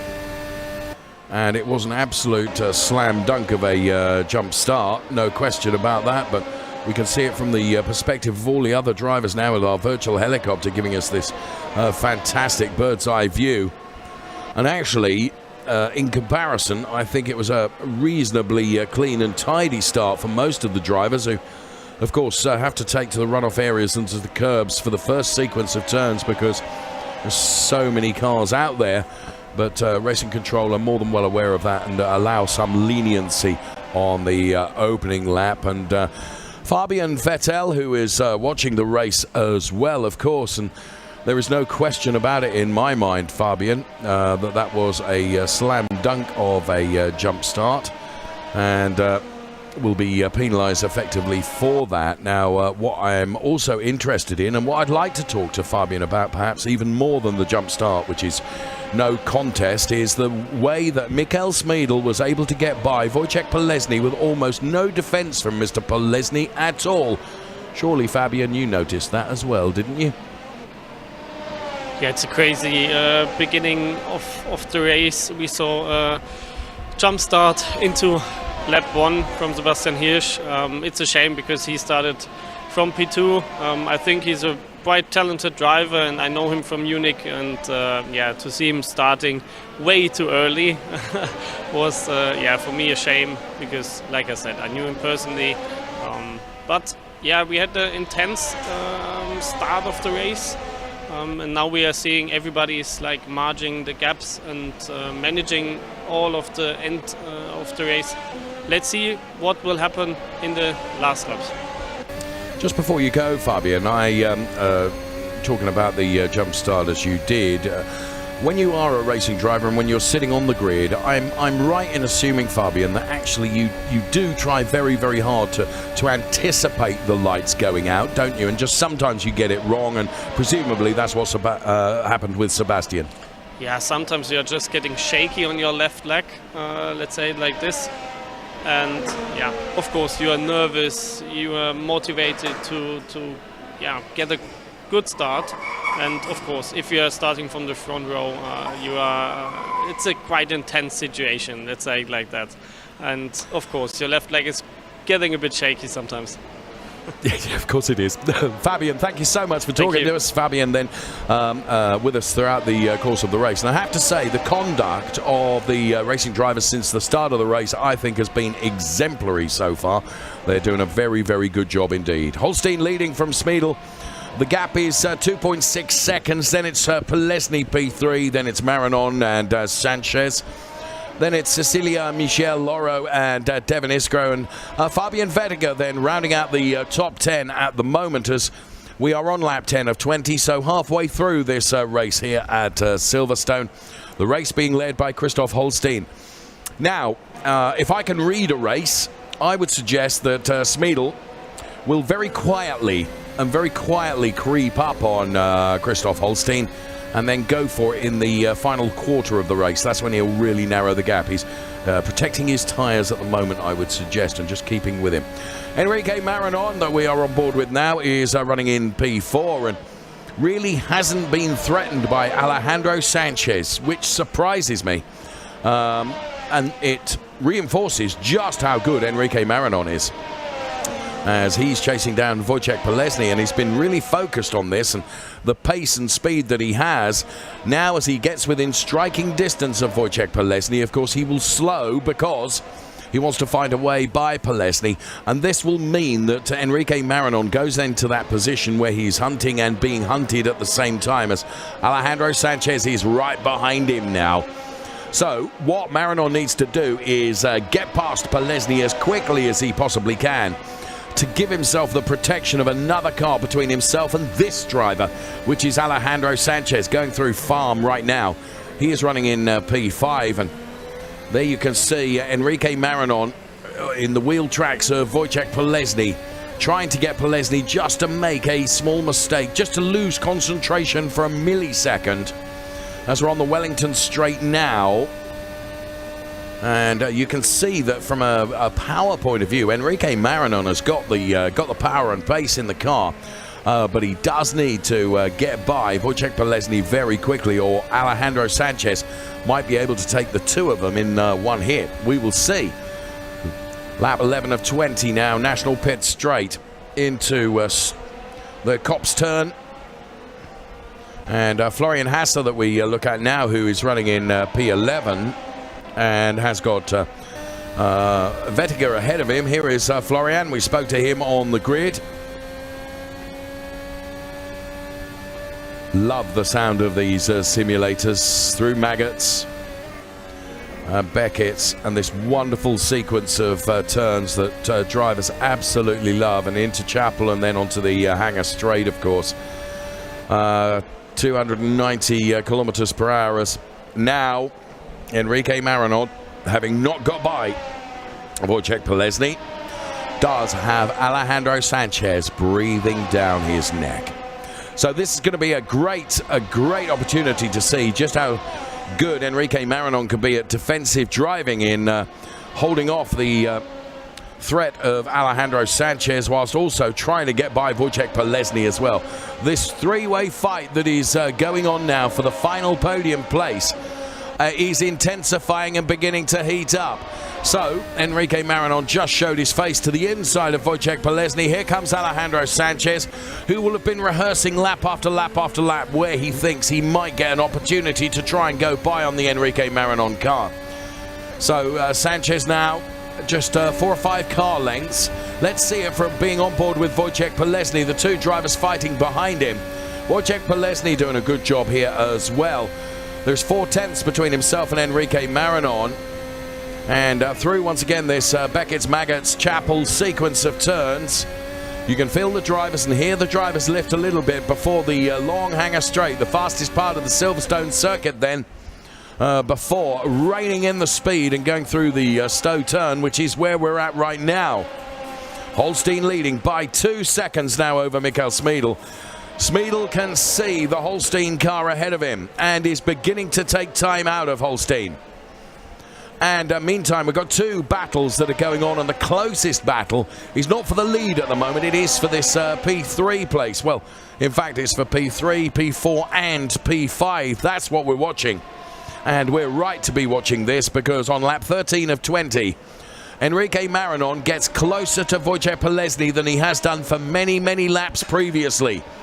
Can he provoke a small error from Polesny that would be enough for Enrique Marinot, like a viper, to go through and pick up that P3 place? Well, it hasn't happened yet. We stay on board with Wojciech Polesny. You can see the different lines that the two drivers are taking. And Enrique Marinot absolutely determined to fill the rear-view mirrors of Wojciech Polesny with that all-yellow racing car of his, made in Maranello. Pushing and pushing and pushing. Love the static camera. That gives us a real sensation of the speed that these drivers are propelling their cars around here at Silverstone. Just make a note, another couple of tenths have been taken out of the leading time from Christoph Holstein by the hard-charging Michael Smeedel. Just saying. Just saying. Here's Alejandro Sanchez. Through this corner, take as much speed as possible. Just use the curbs. But keep your eyes on the sausage curbs on the next sequence of turns, because they can really unsettle the car. I think the drivers have driven with remarkable credit. A 1:39.99 from Michael Smeedel is the fastest lap, which means the gap between P1 and P2 is down to just 1.5 seconds now. This man is a master. There is no question about it. It's awe-inspiring to watch him on board along the Wellington Straight as he drives these cars fantastically well. Totally focused, totally composed for the entire race duration. And we are on lap 14 of 20. Here's Enrique Marinot, still not been able to find a way by Wojciech Polesny, who in his own right is doing a very good job in guarding that P3 position. Both Smeedel and Polesny driving in our lounge in Munich, and whatever lounge you're competing in, we're delighted that you're there. Running very wide was Alejandro Sanchez then. Was he trying to get a little bit of a slingshot of speed perhaps? Or am I being really rather cynical? He certainly has got a little bit closer to Enrique Maranon there by exceeding the track limits a little bit, getting something of a speed slingshot, and that brings him potentially within striking distance of Enrique Maranon.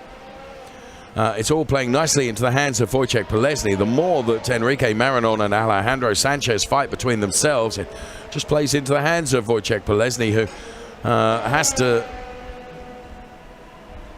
enjoy the fact that those two drivers, as they get involved in their own battle, leave him well alone. But that's not the case now, as the attention focus now comes back from Enrique Maranon on Wojciech Polesny. The gap between P1 and P2 down to 1.2. Wojciech Polesny then driving as much by looking at the rearview mirrors as he is through looking ahead. And we're on the Wellington Straight now with Wojciech, who runs in this P3 place. You can see in the rearview mirror at the top of the screen just how close Enrique Maranon is getting. But it's all very well being close. It's all very well being faster than the car that is in front of you. You've got to find a way by it. And thus far, Enrique has not been able to do that. In the same vein, Alejandro Sanchez has not really been able to take it to Enrique Maranon as David Ladamada moves up to P13, having got by Ivan Kaufman. So we have 5 laps of the race remaining. Where has the time gone?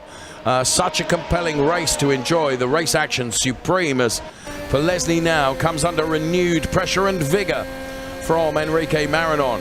There you can see Wojciech Polesny quite deliberately trying to break the toe and not allow Enrique Maranon any more advantage than he already has, as Maranon and Sanchez concertina up together now, and it could all of a sudden become a joint effort in terms of trying to get by Wojciech Polesny, neither of whom have succeeded in doing so yet. And Enrique Maranon now gets alongside Wojciech Polesny, but it's a long way around the outside here. So he is being pushed into this really by Alejandro Sanchez, who of course is right up his trumpet here.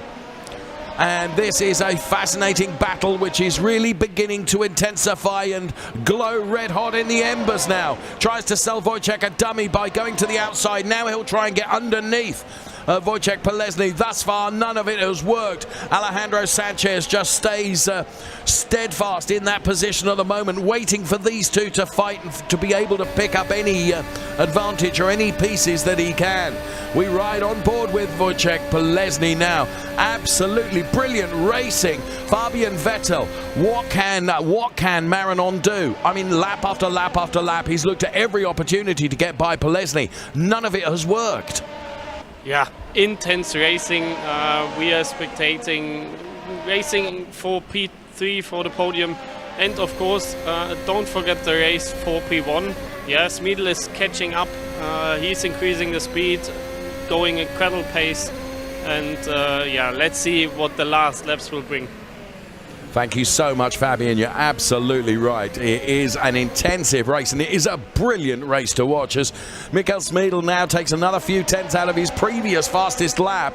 He is now within 7 tenths of Christoph Holstein, and Michael Smeedel then is on a mission here. So too is Enrique Maranon, who again tries to sell Wojciech Polesny something of a dummy, but it hasn't worked. And what Enrique cannot afford to do is to make himself vulnerable to Alejandro Sanchez. It is the worst position possible for him to be in, trying to overtake and trying to defend at the same time. You can see that Alejandro Sanchez is just being really uber cautious here, and he's allowing Maranon to fight ahead of him. And that is playing nicely into the hands of Wojciech Polesny, who's just steadfastly in that P3 position. Now Smeedel is within striking distance of Holstein. We bring both battles to you because they are both so compelling. The battle for P3 and the battle for P1. There's only one driver really focusing on taking that P1 place away, and that is Michael Smeedel, who over the last few laps really has increased his speed and his pace, as Fabian Vettel told us. And there is a mistake from Christoph Holstein. That plays nicely into the hands of Michael Smeedel. Do you know what? Michael didn't even need to get so close to him because the pressure was coming, and Michael Smeedel didn't really need to overtake because Christoph Holstein bowed to the pressure of the masterful Michael Smeedel behind him, and now we have a new race leader. And it came on lap 18 of 20. Smeedel leading Holstein, leading Polesny, leading Sanchez, leading Marinon. So Alejandro Sanchez getting by Enrique Marinon whilst we were watching Christoph Holstein lose out to Michael Smeedel. Wow, what a race in the final stages of this race. You can see that Christoph Holstein is really upset about that, but there is no question that it was a mistake from Christoph Holstein. Maybe it was the pressure that he could see coming from Michael Smeedel. Whatever it was, it played into the hands of the man from the Czech Republic who now finds himself leading the race.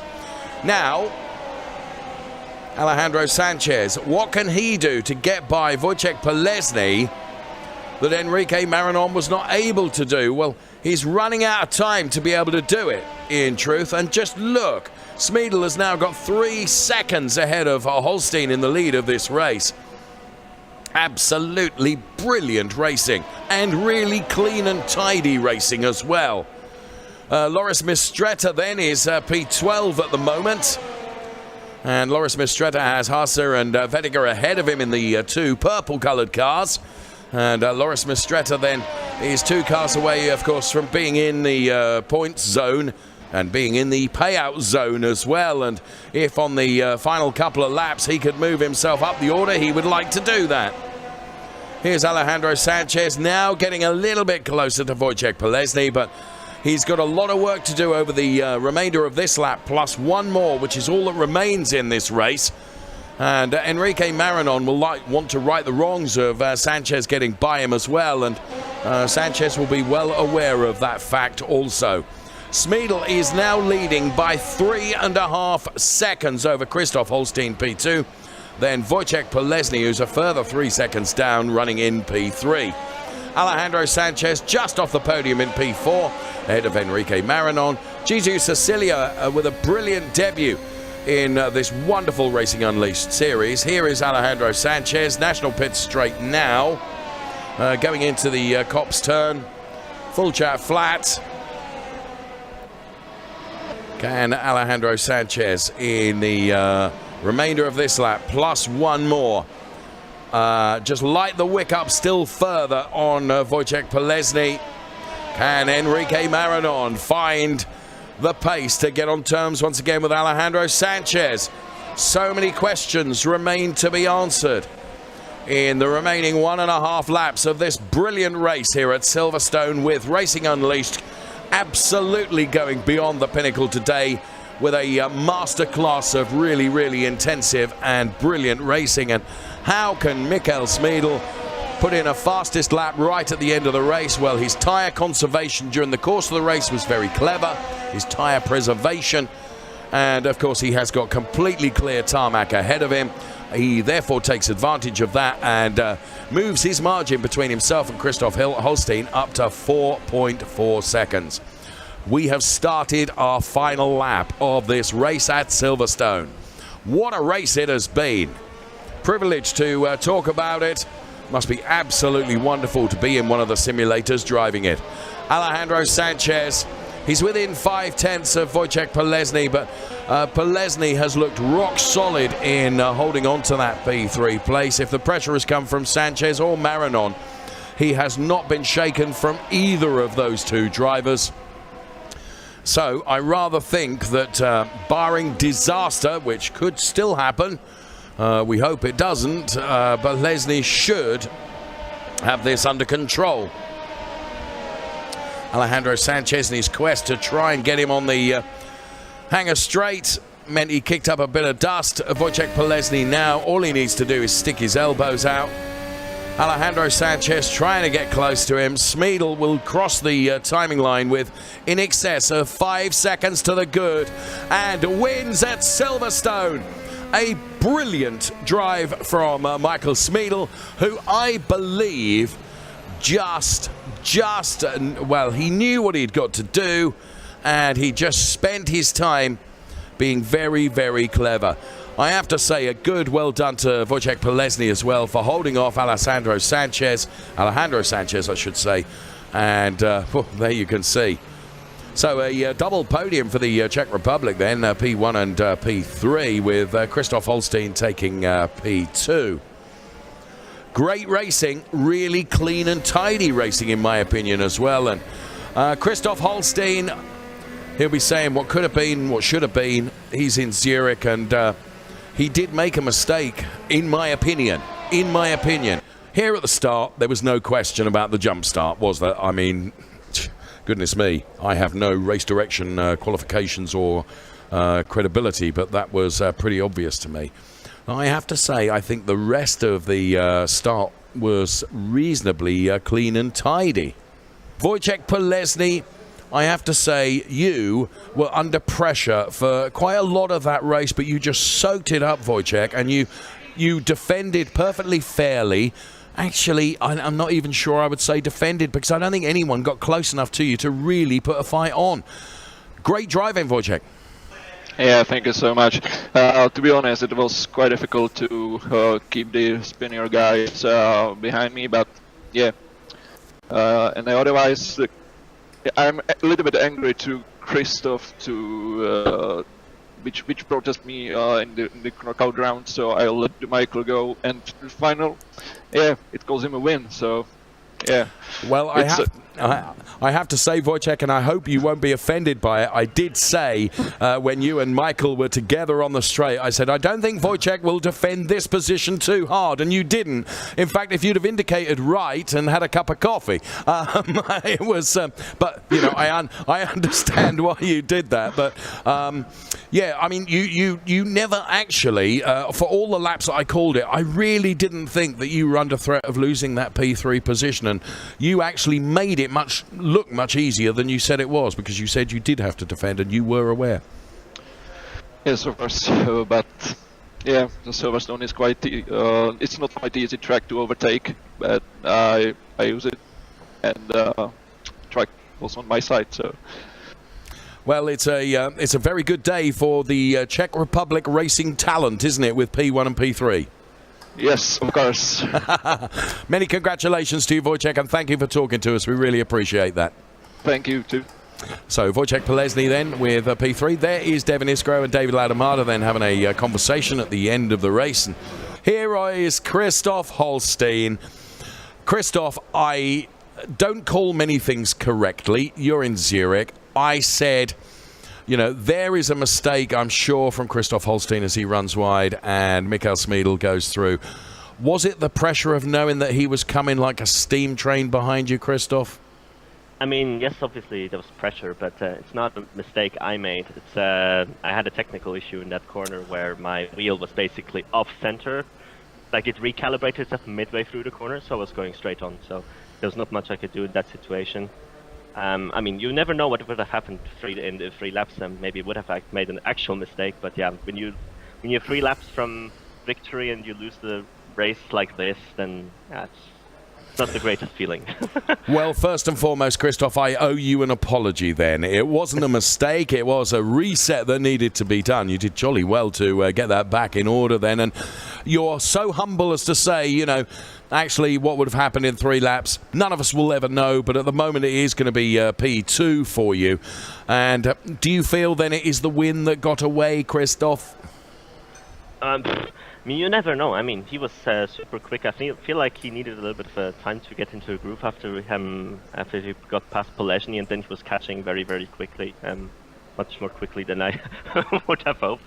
So, well, I mean, yeah, he did everything right, and he deserved to be on the top of the podium. But yeah, obviously a little bit disappointed at the moment for P2. I think I'll sleep over it, and then on the next day I think I'll be happy with P2 because it's the best result of the season for me. Well done, Christoph. Your best result of the season. Thank you for talking to us then. So the podium is confirmed, which means that Christoph Holstein's P2 is confirmed. It means Wojciech Polesny's P3 is confirmed. And of course, for Michael Smeedel, it means, hello Fabian, it means his P1 is confirmed as well. So that's the way it looks at the moment. It's absolutely confirmed from race control. And Michael Smeedel then, I said, that you'd got this strategically. You'd sussed that what you were going to do, you were going to make the real attack with the last 6 or 7 laps to do, and it was another brilliant drive. I had the audacity to call you a master. I apologise for that, but I think it was another masterful display, Michael. First of all, it's nice to hear you, Dave, after we missed the interview last time out when I finished fourth. Thank you. Yeah, I mean, I had to push like crazy right from the beginning. Obviously, I knew that the pace was there, so I was pushing like a maniac right from the first lap. And then I made a few nice overtakes, and yeah, obviously I was a little bit lucky with Christoph, so I feel sorry for him. He deserved to win that race, but I was there to collect that, and I have won the race, so it feels great. Very humble of you to say he deserved that race win, but at the end of the day, as a racing driver, you have to take your luck sometimes, and sometimes your luck is good, sometimes it's bad. Christoph was saying he felt that even if he hadn't had that steering reset in that corner where I thought he'd made a mistake, that you'd got so much pace that probably you'd have got by. Yeah, I wanted to put him under pressure, but obviously it made my life easier when he did that mistake or it was a technical issue, whatever. So yeah, really happy with that. I wasn't really aiming to win the race, to be honest. I am more like thinking about the championship now after 5 races, but obviously winning that race feels super special, and it's a great feeling, to be honest. My last question to you, when will you next be competing in the lounge in Kemptal so you and I can have a cup of tea together, friend?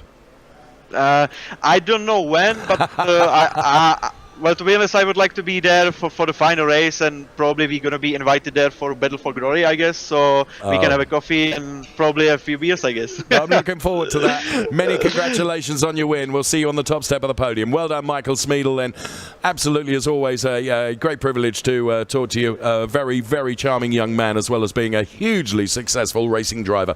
So we have heard that our podium is confirmed. Here it is on the top step of the podium. Michael Smeedel, P1, Christoph Holstein is P2. And Wojciech Polesny is P3.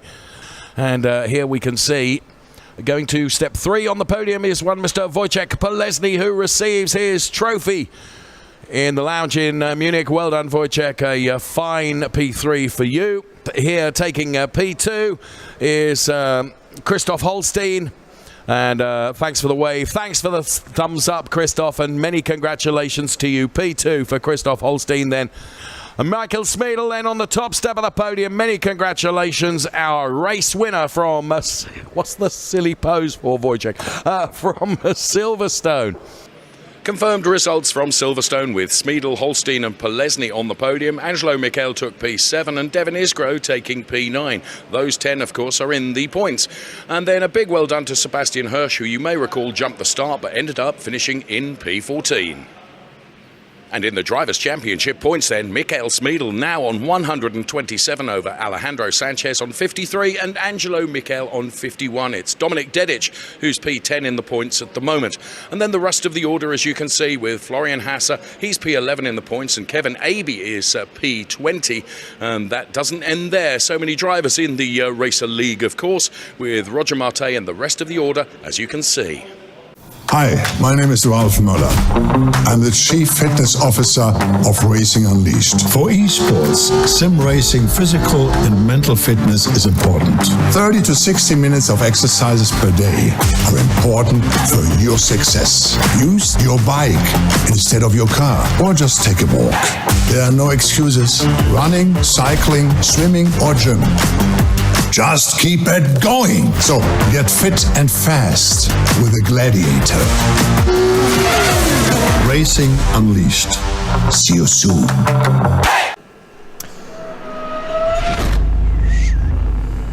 This is Racing Unleashed Beyond the Pinnacle. Hold on to your hats. We are on the grid. Who is going to be king of the late breakers? Excellent onboard shot. Michael Smeedel is throwing absolutely everything at this, including the kitchen sink. And he is a fighter, a warrior.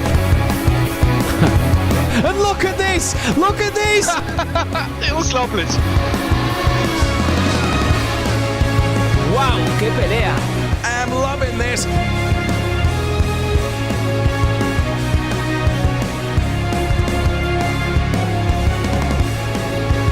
Take your hat off and give him a bow. He's already in the lead, and now he can sail off into the sunset. This is Racing Unleashed. And welcome back to Racing Unleashed here for 2022, where we go beyond the pinnacle. I'm Matthew Duffin, your host once again, and I'm joined by James Walker, who is stood just outside race control, James, where there's been a few penalties issued to the starting lineup for the race. That's it. You can see right behind us, and this never ceases to impress me, just how much equipment and how in-depth in the data these guys can drill down into. But you're absolutely right, Matt. The guys have been glued to those screens, checking out the incidents, and therefore what penalties might be applied going forwards. Indeed, and penalties all up and down the grid. Let's take a look at what happened in the race. A few replays here as we can see what happened to a few of the drivers who have picked up some penalties. Here is Tufin into turn one then, and just a little optimistic, tapping the rear of the car on his outside, manages to hold it all together. Loris Mistretta then trying around the outside at the hairpin and not getting the run he wanted. Alejandro Sanchez, that's a little optimistic into the hairpin and forcing two cars to come together. As you see from the bird's eye view, just way too late on the brake, and a gap that, in my opinion, was always going to disappear.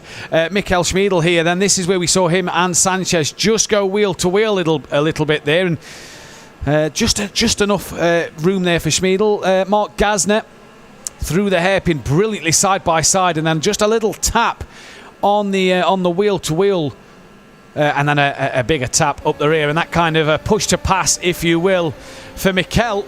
Another one, look, just trying to force his way through a gap that isn't quite there. Fabio Vertinger as well, just closing the door on another driver and slamming it shut. Loris Mistretta late on the brakes, and so very late, and catching out a few drivers there, James, and some silly little errors that drivers didn't need to make.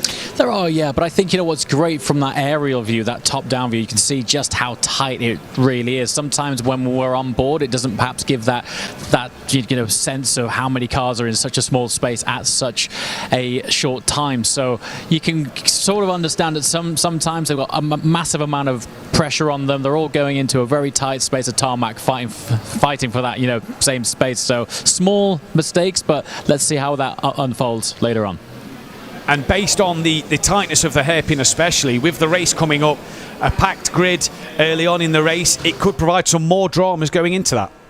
As the Challenger League standings then, the Challenger League grid order looks like this. Yannick Vonenberg will start on P1 with Kevin Abi then lining up alongside him. Dominic Dedic promoted to P3 with Michael Schmiedl and Lars Bulmer also promoted up a slot. Alejandro Sanchez demoted down into 6th place with Jan Tufin, Angelo Mikel, Florian Haas and Mark Gasner bringing up your top 10. Second page looks like this. Javier Loro and Ivan Koofman 11th and 12th. 13th place for Enrique Marinon. Loris Mistretta in 14th, Holstein 15th, Fabio Vertinger, Wojciech Poleszny, Roger Mart and David Ladomada, who had simulator problems, James, which caused him to miss the qualifying session due to his simulator crashing on him. Yeah, I mean, in a strange way, despite the fact that we are racing in a simulated environment, it's quite ironic that we're having physical hardware issues there.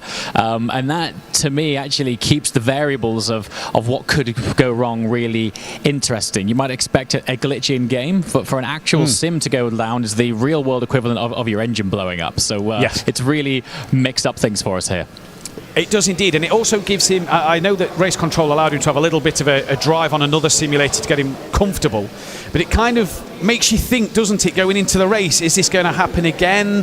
What am I going into later on? It does, yeah. I think it's great that there are added pressures here. I think you'd be forgiven looking from the outside in that this is just a sim race, but as we touched on, the variables here, the amount of different impacts that could happen based on the unknown, for me, keeps it interesting. Indeed it does. Any tips on a race winner? Oof. I mean, I'm just going to have to go for Schmiedl, because not just based on track record, just watching that guy, the way for me, he seems to thrive in an opportunity of having to work his way through a pack. So I think he's going to settle in a mid-race. We're going to see some interesting moves from him.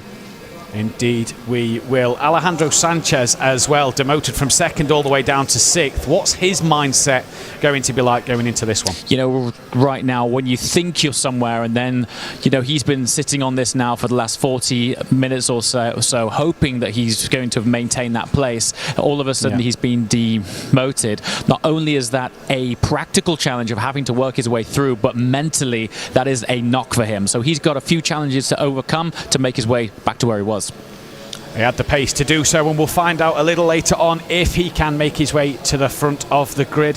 Very tight track here, James. There could be a lot of incidents coming into that final sector, especially in the early laps. Yeah, I think one thing that isn't conveyed too well is actually the surface of this track. Despite it being Barcelona, despite it being dry, the actual surface of this track is actually quite slippery. So there are parts in here where it's important for the drivers under pressure not to get on the throttle too hard too early, because that could catch them out. And again, as we touched on top of that, it's quite a tight track as well, so overtaking opportunities are pretty slim.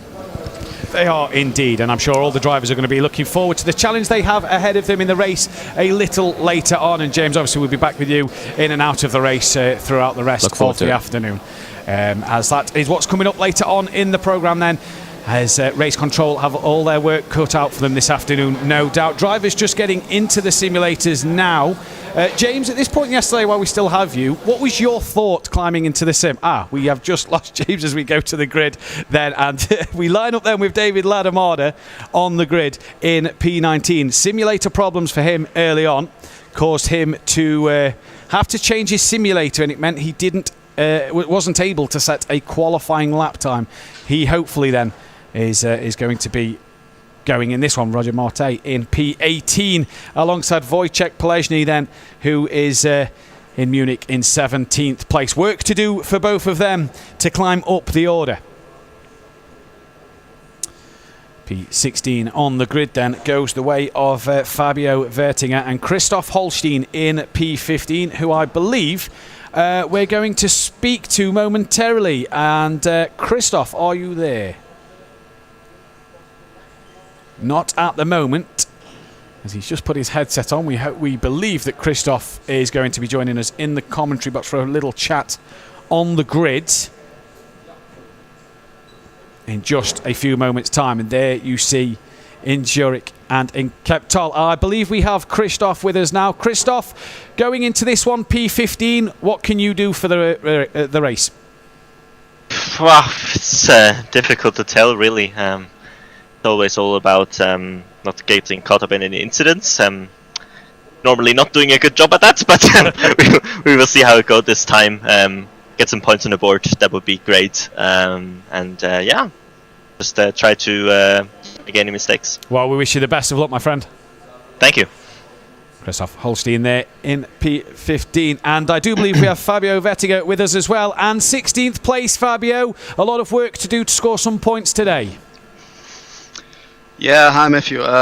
Listen, it wasn't really the best knockout qualifying for me. Made a couple of mistakes on my own. And then obviously that incident with Wojciech Polezny, for which I've already apologized to him through the phone. So yeah, the game plan really is just to don't do any mistakes. Try to keep the pace up that I had through the trainings, and then see where it leads me. Well, hopefully you'll gain some places in this one, and best of luck. Thank you. That is Fabio Vertinger 16th and Christoph Holstein 15th. Loris Mistretta in P14, and I believe we can get a word with Loris now. And 14th place, you're on the edge of the points. Can you get them? Yeah, let's see. I hope I can get in the points, but it's going to be a chaotic race, so yeah. Game plan for this one? Sit back. Well, best of luck, Loris. Have a great race. P13 alongside him is Enrique Marinon then. And in Madrid, he's got a very difficult race ahead of him. In that mid-pack, of course, on the grid. You never really want to be there at a tight, twisty circuit like this. Ivan Kaufman, P12 in calm. He's fully focused and ready to go. And Javier Loro then lines up in P11 from Madrid. And a decent knockout for Javier, but a few mistakes. Can he iron them out? Can he get them sorted for this race. It looked like he had some good pace in the knockout session, so I'm sure he'll look to correct them. Mark Gasner then P10 in Munich, and Florian Haas in P9 also in Munich. It's an all Munich row, P9 and 10 in the points. Can they stay there and defend their positions in this one? Obviously, two drivers in the background of both their screens coming up the order. And here is one of them, Angelo Michel, who I believe we're going to be able to get a word with. And Jan Tufin, P7. And Angelo, P8 on the grid for you. Some work to do to get on the podium. Yeah. But I must be honest, even if I'm starting from much more behind or much more in front, it's always surviving the first corner or more the first lap. So I will look forward to a clean race and hope just for the best. Indeed. Clean race and all the best to you, my friend. Have a good one. Thanks, mate. So, Mikel, P8 and Tufin 7th in Zurich. A lot of work to do for them too in this race. A long, hard race. Alejandro Sanchez, P6, and Lars Bolmer in P5. And I believe we can speak with Alejandro, and a knockout session that has seen you drop down the standings. Can you make it back into the top 3? I hope so. You never know, it's hard to overtake. Especially with the penalties given, sometimes it's a bit hard as well. But we'll try our best, as always, to keep our nose clean and to finish in the... Well, at least I want to win, but at least finish in the top 3. Indeed, you look like you've got some good pace out there, so good luck and all the best. Thank you. Lars Bolmer lining up in P5 alongside him. Then the second row of the grid looks a little like this. In just a moment it does anyway. Here we go. The second row of the grid. Munich, the champion, the Racer League champion, Michael Schmiedel then in P4. Can he get another race win under his belt? And Dominik Dedic here in Kemptol being promoted to P3. Very happy he was when he spoke to Mr. JWW a little earlier on with his performance. And the front row of the grid, Yannick Vandenberg, as we know, kept his pole position. And he's lining up alongside Kevin Abbey in Zurich then. A new look front row with Alejandro Sanchez dropping down the order. And what is going through them two young men's thought process at the moment in this race. Like Yannick said earlier, it is a long run to turn 1. Anything can happen if you get a good start in this one. So that then is your grid order and the classified grid order for today's race here in the Racer League. Let's have some fast facts now.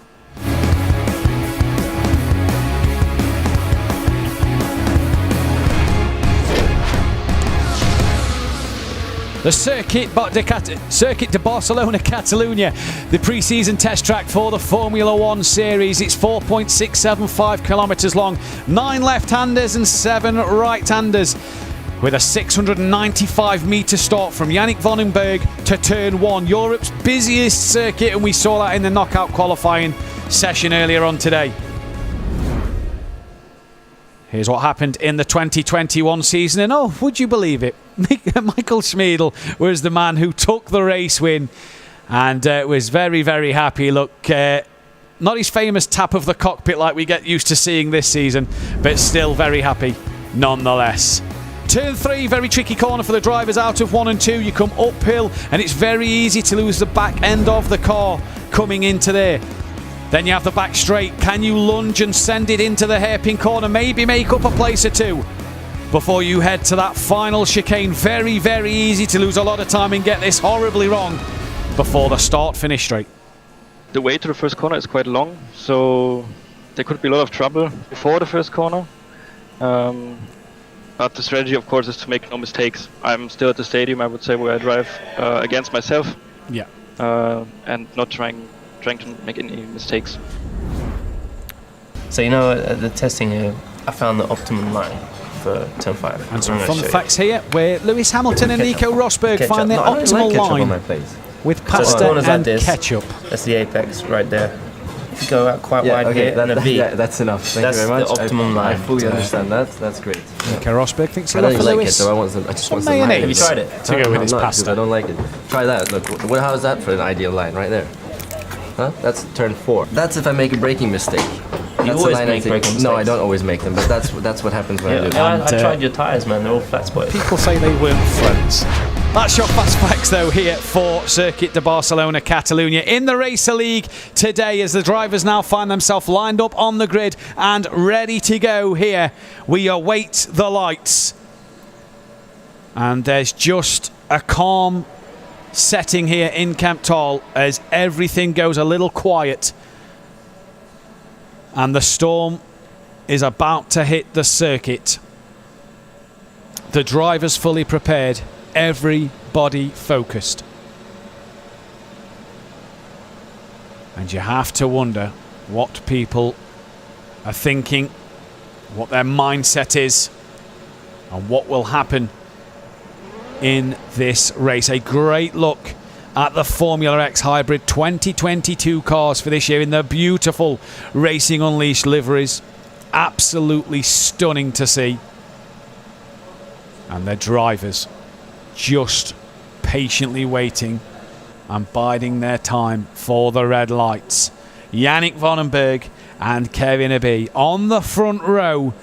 Who will get the best launch? Michael Schmiedl right behind the two red arrows on the right hand side. Here's live in Kemptol the shot of all the drivers up and down our racing lounge here in Kemptol as the lights come on now.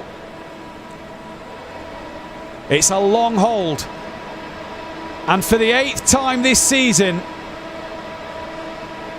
it's green and go in the Racer League, and it is a great start from everybody, especially the guys on the front row who already are hunting down towards turn 1 as the camera pans out now. All spread out into turn 1 they come. Schmiedl just patiently waiting, and up the inside goes a B. Round the outside goes Dominic Dedic, an absolute demon move into turn 1 and 2, and we've had a spinner. That is your pole sitter Yannick Vandenberg, who is off on the exit of the second corner, and a mistake already for him. But Kevin Abbe now leads from Alejandro Sanchez, who's had a fantastic getaway from 6th up into 2nd place and is being chased down by Schmiedl and Mikel already. Dedic losing out through the first few corners, then he's down to 5th place. Schmiedl then P3 at the moment, a bit of a gap to him, and Mikel has got a train of cars behind him, but we know this guy will just patiently wait and bide his time. And Alejandro Sanchez now up the inside, race lead early on in this first lap, and can he now start to pull away, build a big gap? Kevin there a little wide and cost him a mistake there that gifted Alejandro Sanchez this race lead. Everybody through the hairpin relatively okay. Javier Loro has had a mistake somewhere, he's dropped down to P19, but for this man a penalty dropped him to 6th place in knockout, and he's already in the lead of this one at the end of the first lap. What a fantastic start for Alejandro Sanchez. The front, he's very wide through turn 5 with Vandenberg, and this allows Holstein here to just have a little look and an opportunity maybe to put Vandenberg under some pressure, and patiently waits to get through as they come towards the back straight now. Can he get close enough on the rear wing now with Yannick Vandenberg? From behind you see Christoph Holstein, just a little wiggle through the exit of the corner, and he can't get close enough into the hairpin, but if he stays close enough through this final sector, he could maybe have a good opportunity at getting past down the start straight. Dominic Dedic and Mark Gasner have both got past Enrique Marinon then, so maybe a mistake from Marinon as Alejandro Sanchez pumps in the fastest lap at 21.547, 2/10 quicker than Schmiedl last time around. That is all important for him to build a gap.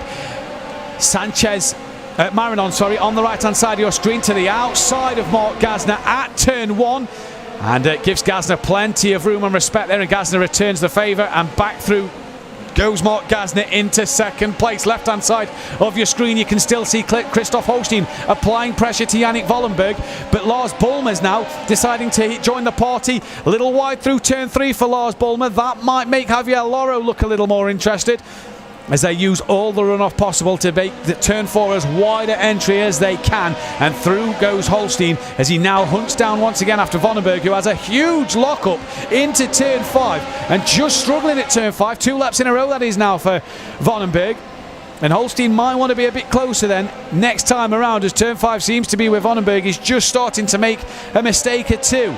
Your pole sitter, let's not forget, Alejandro Sanchez, 1.7 seconds he's got, and who's that? Javier Loro in the background, well off over the curb in the AstroTurf and into the gravel. Here is Ivan Kaufman then. Bit of traffic in front of him as he heads into the final sector. the chicane now, and you see 3 or 4 cars in front of Sanchez. Pumps in another fastest lap for Kaufman in that P10 at the minute, and has Pelesny and Haas and Marinon all in close company, and can get himself a few places here maybe. P10, there's a few cars just in front having a little look, and who's that in the background having a defend? I think that's Loris Mistretta and Jean Toufen having a little battle into turn 1, and I do believe Mistretta and Toufen side by side in the background you see there, and Toufen gets back past. Holstein has got past Vonenberg on the timing screens, and Javier Loro's got past Lars Bulmer as well, so job done for Holstein there then, as we're on board with Ivan Kaufman at the moment, right behind Wojciech Plesny. Champion here, Michael Schmiedl, hunting down after Alejandro Sanchez in this one. 1.8 the gap at the moment, and Schmiedl so far doing what he needs to do to hunt him down, but he's a patient man. We see this in the knockout qualifying, we see this every week. It's early on in the race, he's being very patient and very calm and waiting for Sanchez to make a mistake or two. On board Wojciech Plesny now, as has Haas in front of him. Couple of tenths he gains through the hairpin. Now stick with him, Wojciech, through this last section here, as Bulmer gets back ahead of Loro on the timing screens. If Wojciech can stay with Haas here, get a good run down the start straight into turn 1. It's a good exit from the chicane, and you have to say Florian Haas there got the better exit, just gaps him a little bit. Now Christoph Holstein on the back of another car. He's trying to make some impressive moves here and gain a lot of places in that slipstream. You see the 2 or 3 cars in front going side by side. Down the straight we come. That is Lars Bulmer and Loro going side by side, and up front that is Mistretta and Toufen once again going side by side. A puff of smoke as a driver locks up, not sure which one, and Loro gets back ahead of Bulmer in the background. So moves being made all over the place here, and Holstein on the back of Ladomada just having to patiently wait. What has happened to Mistretta up front? Because David Ladomada now looking to the outside at turn 4. Can't get it done the long way round. Can he keep his nose there for turn 5? He pulls to the outside, and Mistretta locks up going into turn 5. Ladomada just losing out a bit of a run there. Did have a nose ahead at one stage, and Christoph Holstein is patiently watching these two go through, and Mistretta there, a little lock up from him, and again just makes another mistake in front of Ladomada. And for Holstein here, not 1 but 2 places he can see it's an opportunity. David Ladomada has a look at the hairpin, but he's too far back, and Holstein coming under pressure from behind by the 3 cars behind him. A bit of a train forming here behind Mistretta then. The yellow Formula X hybrid, hang on to it Holstein, and he does beautifully there. Well held as he just got on the power a little too much and manages to keep the car pointing in the right direction. A wiggle there from Mistretta coming out the chicane as well. He's now got to hope that David Ladomada didn't get as good a run as he did. But look at Holstein here, the double slipstream from the 2 cars in front. He pulls out on David Ladomada now and into turn 1 up the inside. The 2 drivers from Kemptal, job done, and that is Javier Loro getting past Vonenberg in the background as we change to Loris Mistretta from the rear wing, who just seems to be struggling to get this car exiting the corners at the moment. Keeps having a bit of a wiggle and a bit of a snap mid-corner. But for Holstein then, P14 at the moment, and on his way up the order once again. Great pace being shown by Holstein. Was that Holstein looking up there actually as we say great pace? I think he's just locked up into the corner. Here's Javier Loro, who started P11. He's down in 16th place, so not the opener to this race that he'd have wanted then. And he is on the back of David Ladomada now, who just touches a bit of the curb, a bit greedy with it there. Has a huge wiggle, and this could make Loro very interested. Send it into the hairpin. He does. Gets alongside as Ladomada tries to close the door, but Javier Loro keeps his nose there, gets the job done. Alejandro Sanchez out front, 1:21.117. Fastest lap of the race, 8 tenths quicker than Michael Schmiedl, and he's now 3.2 seconds ahead. As Holstein still putting pressure on Mistretta for 13th place. Here's Florian Haas under pressure from Pelesny and trying to put pressure on Marinon. Then as Marinon is looking for a way past Gazner, there's all sorts of traffic, and when we said it's the busiest circuit in the fun facts, we wasn't joking. All the drivers using the runoff. Opens turn 4 for them as much as possible. And a great mid-pack battle here. David Ladomada back ahead of Yannick Vonenberg then. So Yannick Vonenberg must have just got ahead, and your pole sitter down in 17th, struggling to come back through the pack at the moment.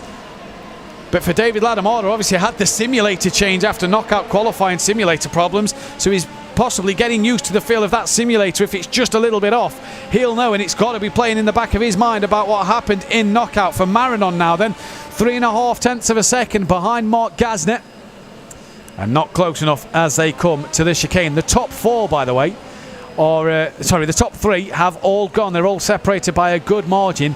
And then Kevin Abbey in P4 has the car of Dominic Dedic right up the gearbox. Here is Lars Bolmer in Kemptall, and is trying to find a way through here then. P18 at the minute, has Vonenberg right in front of him, and has David Ladamada there as well. David Ladamada's lost 2.5 seconds to Loro since Loro got through. Back to Wojciech Polezny. That up front is Marinon and Haas, I do believe. Sorry, Marinon and Gasner having a good battle here. Here's Polezny trying to get on the back of Haas. Marinon still trying to get close enough to Gasner, as Gasner's lost a lot of time to Dedic over the last part of the lap. Polezny here smells an opportunity of getting into that top 6.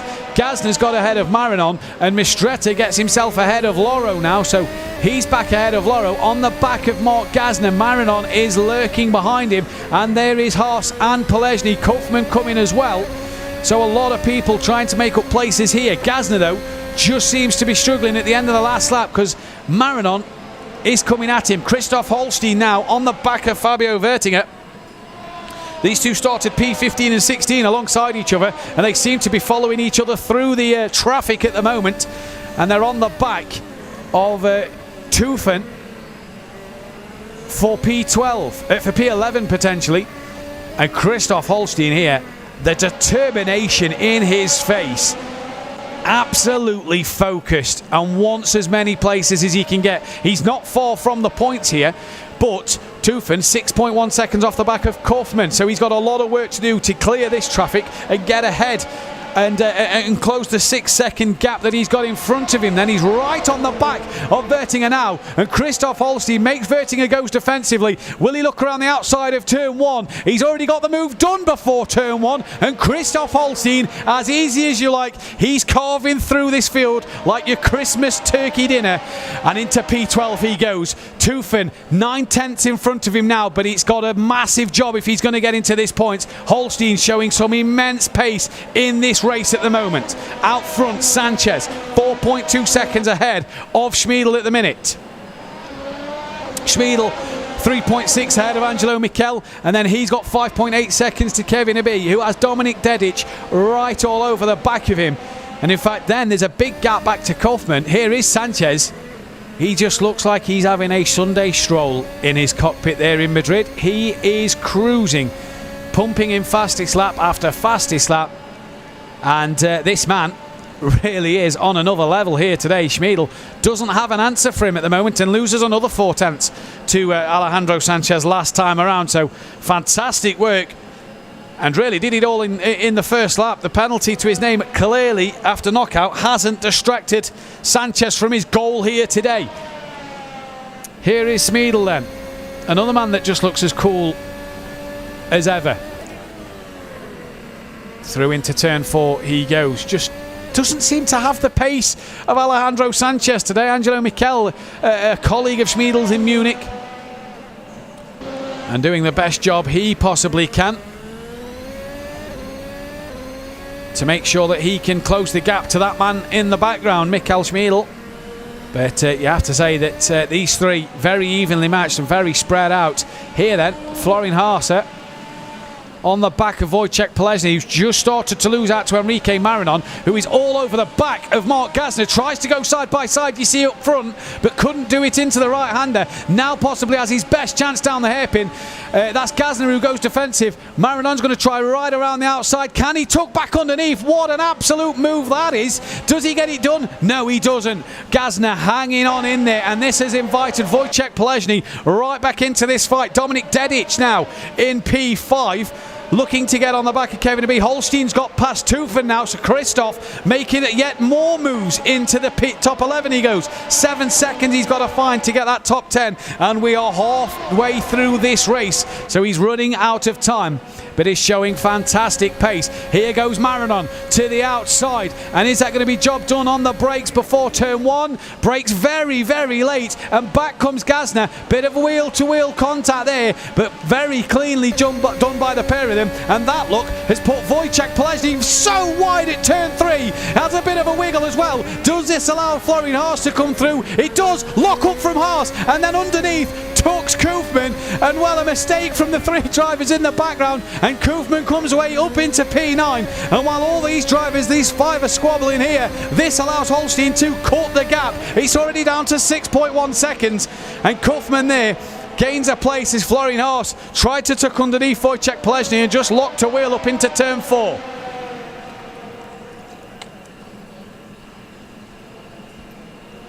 Koofman now on the back of Polesny. Lock up from himself. Polesny on the back of Gazner. Marinon, job done.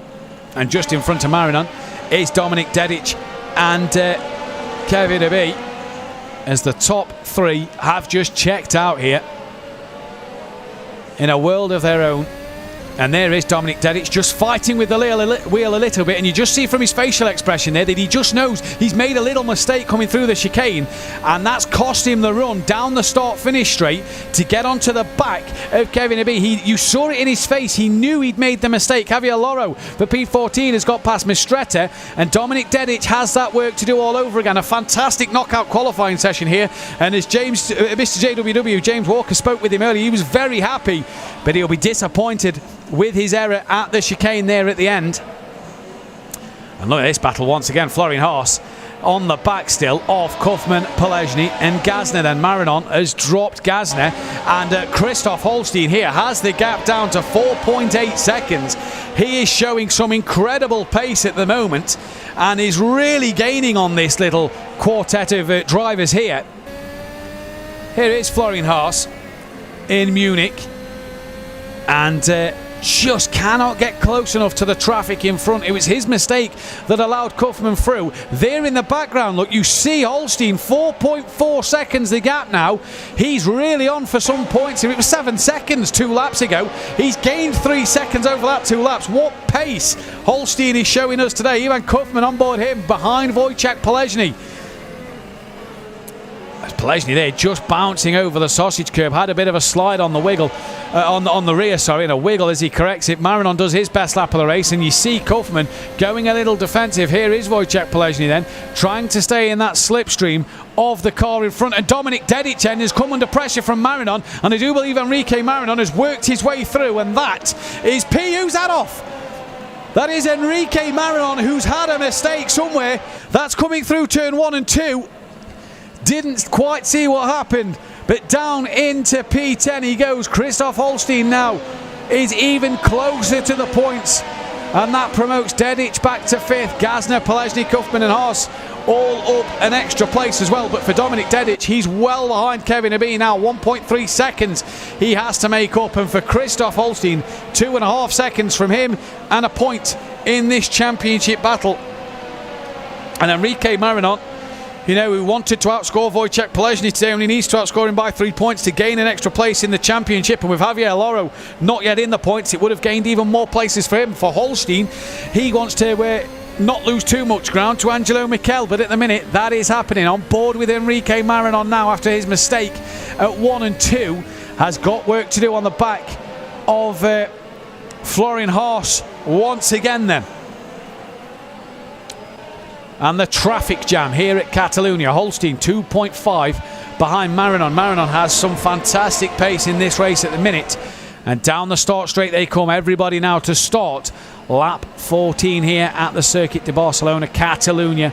Race 8 of the Race League series here at Racing Unleashed. And I tell you what, the drivers, everybody here has been relatively clean at the moment, and very good driving from all drivers. Dominik Dedic needs to get back on the pace here then and close that gap back to Kevin Abbey for that top 4. That's Mistretta very wide at turn 3, and Vertinger then manages to hang on to P14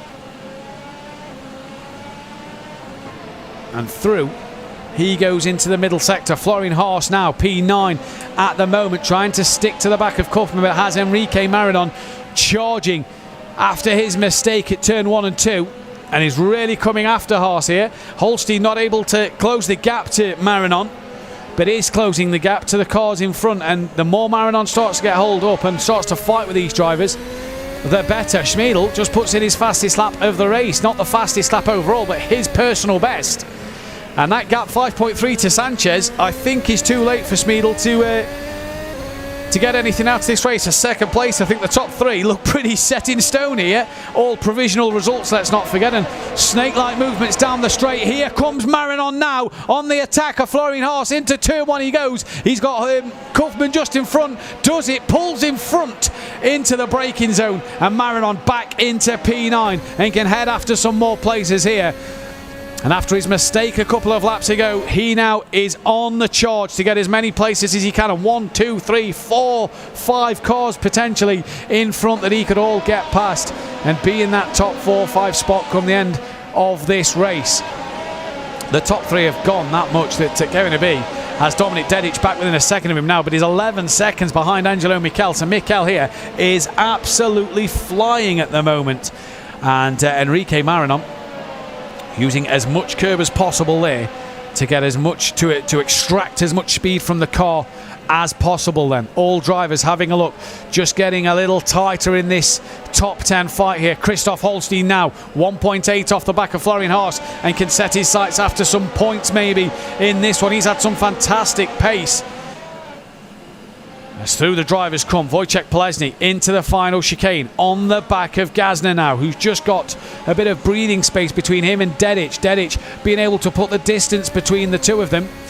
And Polesny, then you see Gazner all over the place on the straight trying to break the slipstream, and Polesny follows him and goes with him and just gets closer and closer, and Gazner moves once, holds his ground in the middle of the track, forces Polesny the long way around, and Polesny then a little wide and has to return that place back to Gazner. Indeed he does so, as Javier Loro now has got past Jan Tufen.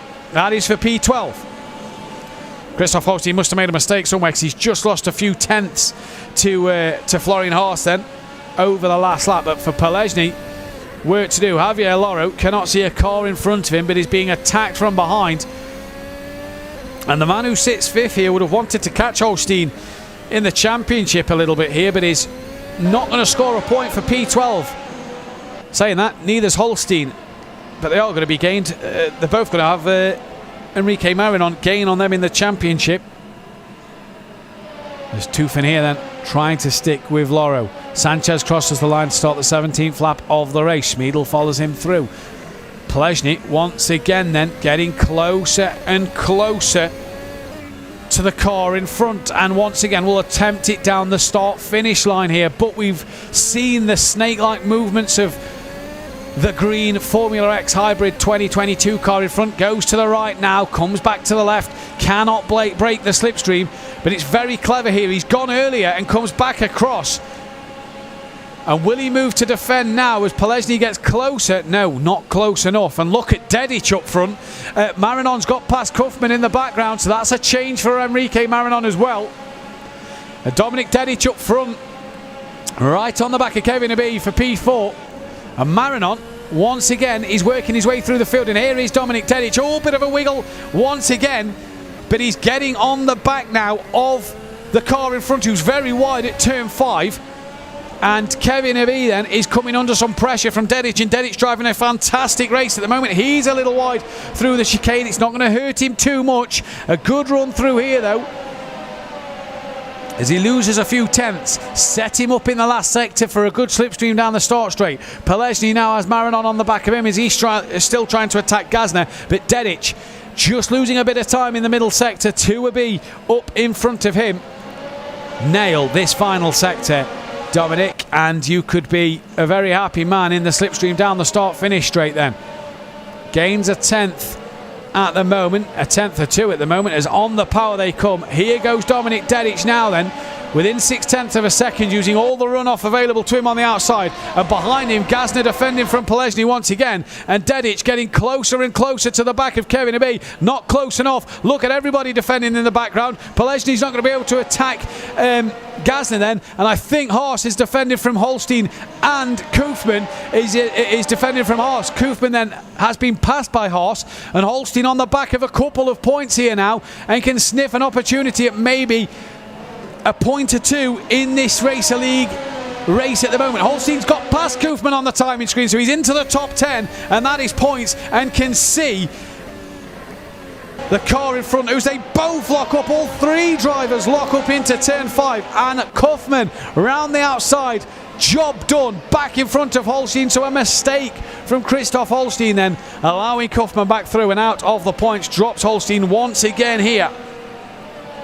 Top 3 completely separated. Koofman has the pressure from Holstein behind him into the hairpin, running out of time. We're on lap 19 of 22. If Holstein's to get some points, he's got to do it now. If Marinon wants some more, he's got to do it now. We're running out of time. Remember yesterday, Valverde left it till the very final lap to get past Yannick Pletcher. Are we going to see a bit more of that today? Dedic on the back of Kevin Abbey down the start straight. He comes, he's a little bit closer this time around, and that slipstream's going to have more of an effect as they come towards turn 1. Not close enough for Dominic this time around. He needs a better look at the closing speed on the brakes into turn 1. He needs a better exit in that middle sector, is where he seems to be losing all of his time at the moment. Gap back up to just under half a second here then. Back on board, Wojciech Polesny. He's got Marinon behind. He's got Dedic and Kevin Abbey up front. And he's still got Gazner right in front. And Wojciech must be able to paint a picture in his mind of the back of that Racing Unleashed Formula Hybrid X 2022 car in its colours and everything, because he's been stuck behind Gazner now for majority of this race and just cannot find a way through. That was a lock-up from Kevin Abbey and makes Dominic Dedic a little interested now. Dedic is a lot closer in the final sector, and this is crucial for his run into the start straight. 3/10 that gap, and Dedic needs an almighty run out the chicane. On board Dedic now, and he gets a decent run at the moment. Keep it nice and tidy, Dominic. Now he's really close, and the 3 cars behind all getting the benefit of a slipstream. Can Dominic Dedic here pull out to make a move on the rear wing of Kevin Abbey, who goes defensive to Dominic Dedic, who pulls to the outside now of turn 1 and has the move done? Not just yet, he does now at turn 1, holds it for turn 2, and that is Dominic Dedic into P4. And it's been a long time coming. A very patient Kevin Abbey, who loses out to Dominic Dedic very wide, and through goes Gazner, through goes Polesny, and in 3 corners he loses 3 places, and now has Enrique Marinon right on the back of him. Holstein still battling with Koofman for that final points position here as we are on lap 20 of 22. And we've not even seen the front 3 mainly in this race, because they've been in a race of their own. Marinon on the back now of Abbey after a mistake, and now he puts a wheel in the gravel, just pushing a little too hard maybe. And the train of cars, Polesny, bit of a lock-up at the hairpin. Look, there's Florian Haas on the back. Then there's Tufan, there's Holstein. Javier Loro wants a point in this race. They're all so close together in the middle of this race. And I tell you what a fantastic battle to the end. Are we going to see some moves like we did yesterday from Valverde? Top 3 in a race of their own. Bit of a parade, if you will. Here comes Gazner defending from Polesny once again. Abbey and Marinon side by side in the background, and Marinon is going to go up the inside, and in fact that is Gazner, who was attacking Dominic Dedic, and I do believe has got the move done on Dedic. And has Dedic come back at him? Yes, he has. Dedic gets the place back, and now Polesny looks to make a move on Gazner, who was slow through turn 3, and Polesny to the outside of 4. Can he hang it around the outside and keep a nose in for 5? No, he can't. And Gazner, late lunge from Wojciech Plesny late on the brakes, tapped the back of Gazza there, and you might want to back out of that one and tuck him behind. He does now attacks once again into the chicane, and these two side by side. Plesny just gives him enough room, and that allows now Enrique Marinon to come through past Gazza, and he gains another place. Fantastic battle here as Sanchez enters the final lap of this race. All of these are still on lap 21, and look at the traffic in the background. It is really getting chaotic here. Gazza, is that him back past? No, it was Haas getting past Abi then, so he's down to 9th place now. Is Kevin Abi. He's gone from 4th to 9th in 2 laps. And well, did Wojciech Plesny push to pass there? That will be the real question. I'm sure Race Control will be taking a look at that one. It's been a fairly quiet race in terms of incidents up until that moment, and the busiest track on the calendar is proving to be just that once again. Kevin Abi defending now from Kaufman, goes to the inside. What was 4th 3 laps ago is now a fight for 10th place. Up the inside, give him the room for 2, and he just tries to close the door, and contact made. They both managed to keep going though, and Kaufman maybe just a little lift to give Abi the place back. David Ladamarda's dropped down to 19th, so I'm not sure what's happened to him there. A 27.6, so a pretty bad lap from David Ladamarda, but Abi then just closing the door on Kaufman. That's allowed Loro through, who's got past Holstein and Kaufman, and now Tufen's got past Holstein, and Vettig has got past Kaufman. What's happening to Kaufman and Holstein? They are dropping down the order here, and they are stumbling at the very end, and I believe Alejandro Sanchez, he's already crossed the line and has won this race in great fashion. We missed that. He's been on his own in this one. Michael Schmiedel's going to cross the line for P2. Angelo Michel for P3. Dominic Dedicen, can he hang on for that 4th place? He's got Plesny right behind him. There is Schmiedel. Just didn't have the pace of Sanchez today, but a 2nd place nonetheless. He'll be very happy with that. Here comes Dominic Dedic. In fact, here comes a long list of cars. Dedic is going to cross the line for a P4. Plesny will cross the line for a P5. Enrique Marinon will get P6 at the end of that. And there is Angelo Michel, a very quiet P3. And race over, boys? Yeah, I think so. Doesn't know if he's still racing or if it's finished, I reckon, there, because he's been in a world of his own all afternoon. Have the top 3. And what a race from them. What happened to David Ladamarda at the end? 19th place for him. Roger Marte, 18th place. So Marinon, P6th. Gazza then come across the line for 7th. Florian Haase got 8th place. Tufen, he came across for 9th. Javier Loro got the final point of P10. Kevin Abi, 4th place for so long, but couldn't hang on to it, down in 11th place. Fabio Vertinger at the end coming home with 12th place. Mistretta getting 13th. And what happened to Holstein? Kaufman 14th place. What happened to Holstein is he got 15th.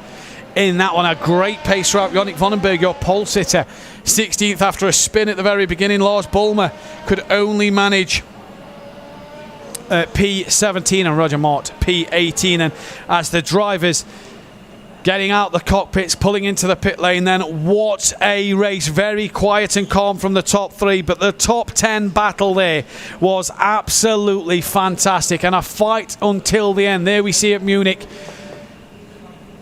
a very, very calm racing lounge at the minute, and a very fantastic scene for them drivers to come out of the cockpits and work hard once again. What a race. As we see the trophies being displayed there, and there was Sergio Zambra and Yannick Pletcher just leaving the racing lounge here in Capitol, and there's Dedic and Ladamarda and Roger Marte then all just discussing the race and what happened. Big discussion there from Dedic and one of our colleagues at Racing Unleashed there then. And Roger Marte just looking at David Ladamarda's headset there. I wonder if he had a headset problem and lost all sound. That, though, is very interesting. If he's had another technical issue, oh, that would be an absolute shame for him.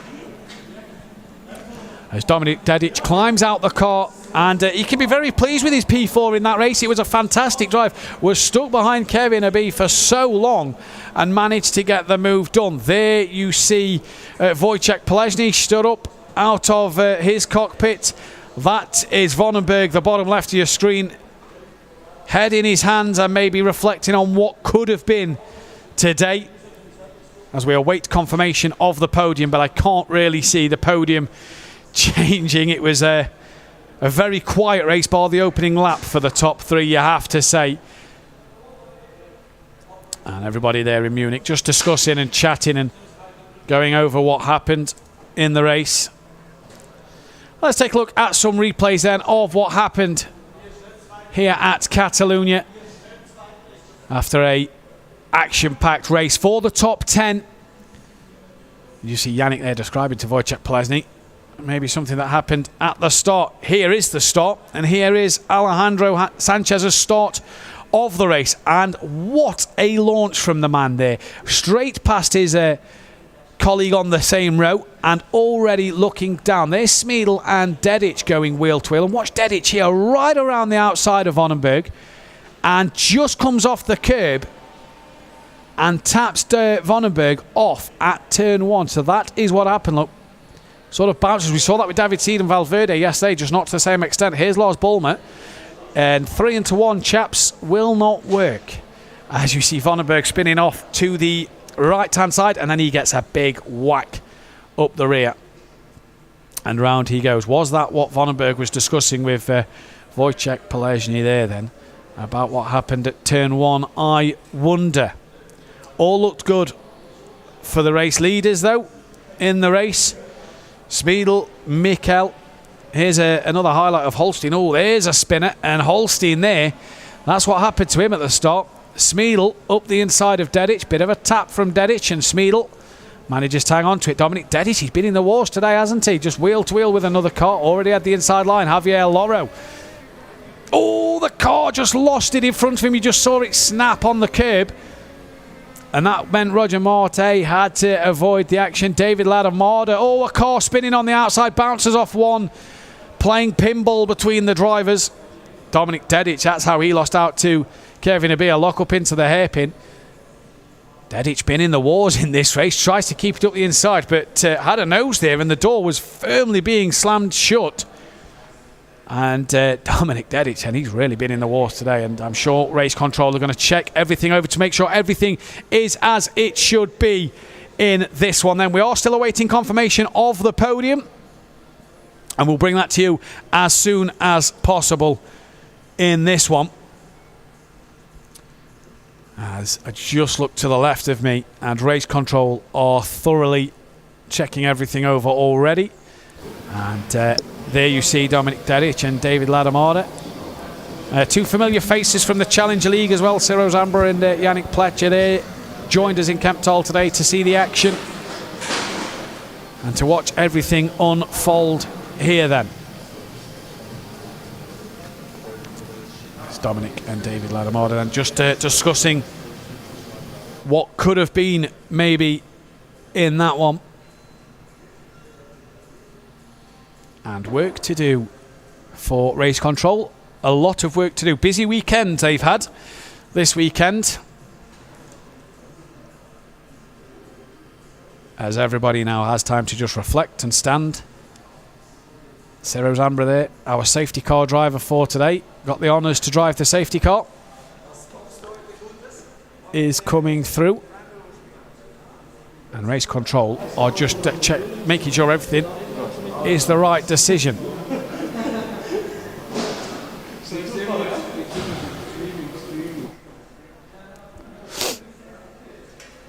Everybody discussing that then, and I believe now we can bring you Mr. JWW. James, what a fascinating race that was. What can you tell us at race control at the moment? Well, as you can see, drivers are glued to it, quite rightly so. I had the honour of being directly in race control during the race. The breakdown and the information and how seriously these guys take it is fascinating, and that's why immediately, straight out of the cockpits, the drivers come down here just to check out what's going on. I have actually had confirmation that the positions are now locked, so we will be getting those shortly, but right now it's an intense moment until these guys find out what's what. Indeed it is, and it looks very intense. Dominic Dedic, we saw in the replays there, involved in a few incidents, and I assume he's down there just making sure that everything is as it should be. Yeah, I think everyone wants clarity in the moment. Everything's happening at 10 tenths. It's all so fast-paced. You can't help but question yourself or the other drivers around you. The beauty of this system is it captures everything literally in 3D or 4D. They come down here, break it all down, look at it from multiple angles, and it gives both clarity and reassurance depending on what your situation might be. And a nervous moment, obviously, for all the drivers. They don't want the penalties coming their way, especially if you got a good result and scored some points. A very nervous time for them all. That's it, yeah. I mean, you know, a lot of this is unknown. That's why they rush down these steps and go straight to race control. They've got a feeling, oh, remember lap 6 when that incident happened? It's lodged in their mind, but they're never quite sure. So right now it could be 50-50. What's taking place right now is a complete breakdown of every incident, replays, logging it, just to set factual clarity as to where everyone stands. And an interesting job. You'd hate to be part of race control right now, making sure you don't get the decision wrong. We'll speak with James a little later on. That was Alejandro Sanchez crossing the line for the race win.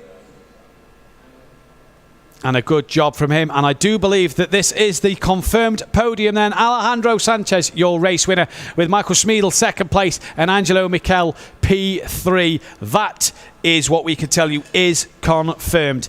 And we will bring you an interview with the drivers very shortly as well.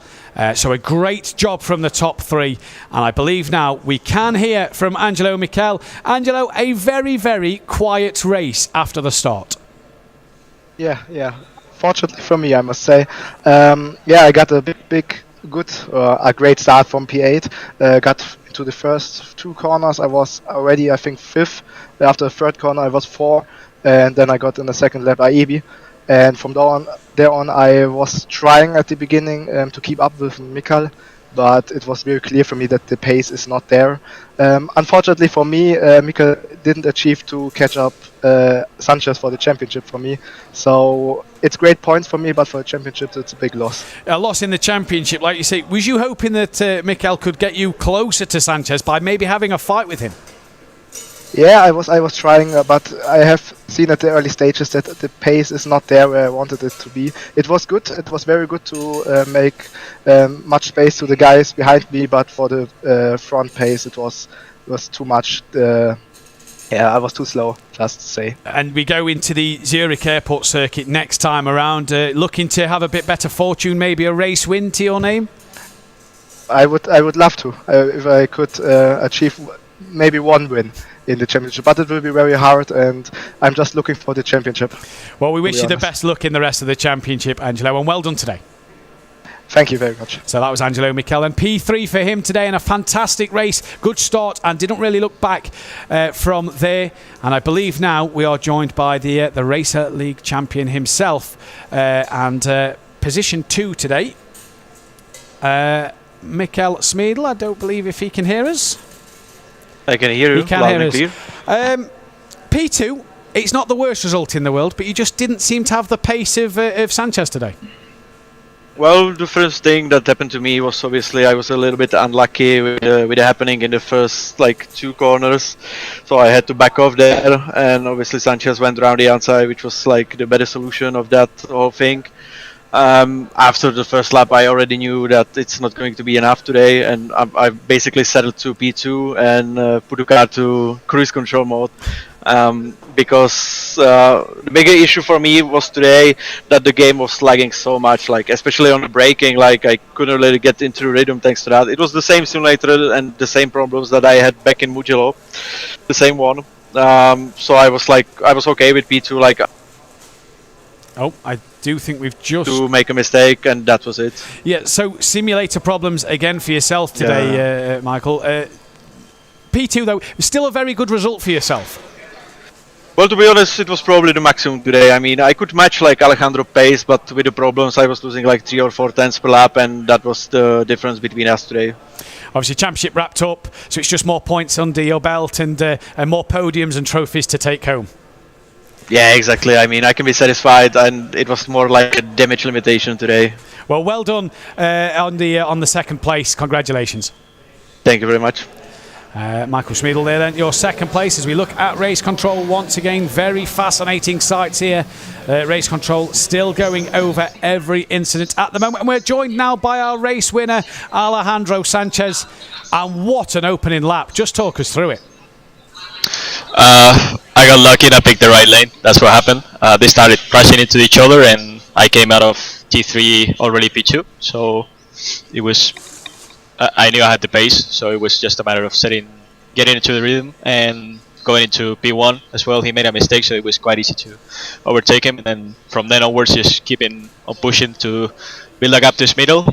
Sometimes the game was lagging as well, so it was sometimes difficult, but I think I made a great job keeping my pace. You did a fantastic job keeping your pace. Managed to gap Schmiedel very, very quickly. And after the first lap, after you'd got that gap to Schmiedel, it was pretty much a Sunday drive, a stroll in the park, if you will. Yeah, I never stop pushing because otherwise I get bored and that's when mistakes happen. You need to keep track as well of the gap to the guy behind in order to keep it interesting. But yeah, I wouldn't call it a Sunday drive, but it was more calm than other races for sure. I didn't sweat as much. And after the knockout qualifying, demoted 6th, winning the race must feel even better. Knowing the fact that you've outscored Angelo Michel as well, gaining points in that championship to secure that second place. Yeah, I'm hoping to keep my pace for the last 2 rounds so I can secure P2. I think I am able to do it, definitely, if I keep on working. So, yep, that's the goal for now. Well, fantastic job today, Alejandro. Well done on the race win. We'll let you go and celebrate. Thank you. Thank you very much. Thank you very much. Alejandro Sanchez and gaining 10 points over Angelo Michel, and that puts the gap now all the way up to 18 with 50 points left to play for. And your podium celebration then, as we see here in Munich, 2 drivers, Angelo Michel will get his P3. And a very good congratulations to him for that one as he lifts it high. And Schmiedel getting the second place. And a very, very good job today in Munich for them too. Thumbs up from both drivers. And Schmiedel and Michel, 3rd and 2nd place for them two then. What a job they did in this one. Not the pace to take the race win, because this man was on another level. And Alejandro Sanchez, we spoke earlier about what was going through his mind in knockout, will slowly emerge to the screen. Here he is. Oh, his shadows there. Here he emerges now, victorious in Madrid, and he receives his trophy, a shake of the hand and a P1 for Alejandro Sanchez. A very, very good job from him. And what a fantastic race and display he put on today, from P6 on the grid to your race winner. And the fun doesn't stop there, folks. The race control are double checking that every other position is classified. We know the podium is, and that is locked in, so that is good to see, as everybody in Munich just chilling out. And James, final thoughts from yourself today on what has been a fantastic race from everybody here. Just fascinating, honestly. I mean, let's face it, Sanchez had his own race, right? He was just leagues ahead. Fascinating seeing Schmiedel, seeing his strategies, but as you touched on, didn't quite have the pace. And for me, what I'm also loving is having these different drivers. I'm obviously live here in the Capital Lounge, seeing Sanchez out there in Madrid on his own doing his thing was really cool. It was really cool indeed. James, thank you very much for joining us this afternoon, and it's been a pleasure to have you with us at Racing Unleashed all weekend. Look forward to seeing you again. Likewise. Thanks again, man. And that's all we have time for here at Racing Unleashed today. Join us next time out, the 22nd and 23rd of October, the Zurich Airport Circuit Challenger and Racer League Race 9 Challenger League Championship to be decided, and it's getting tighter and tighter. But we'll see you next time. Bye-bye.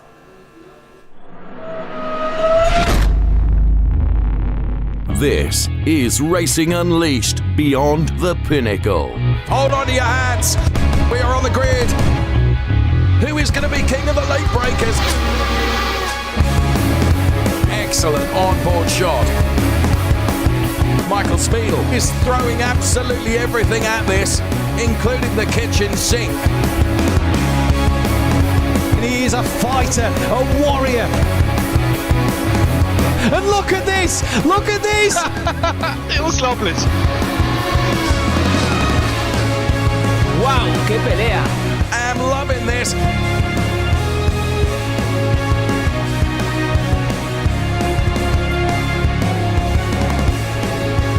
Take your hat off and give him a bow.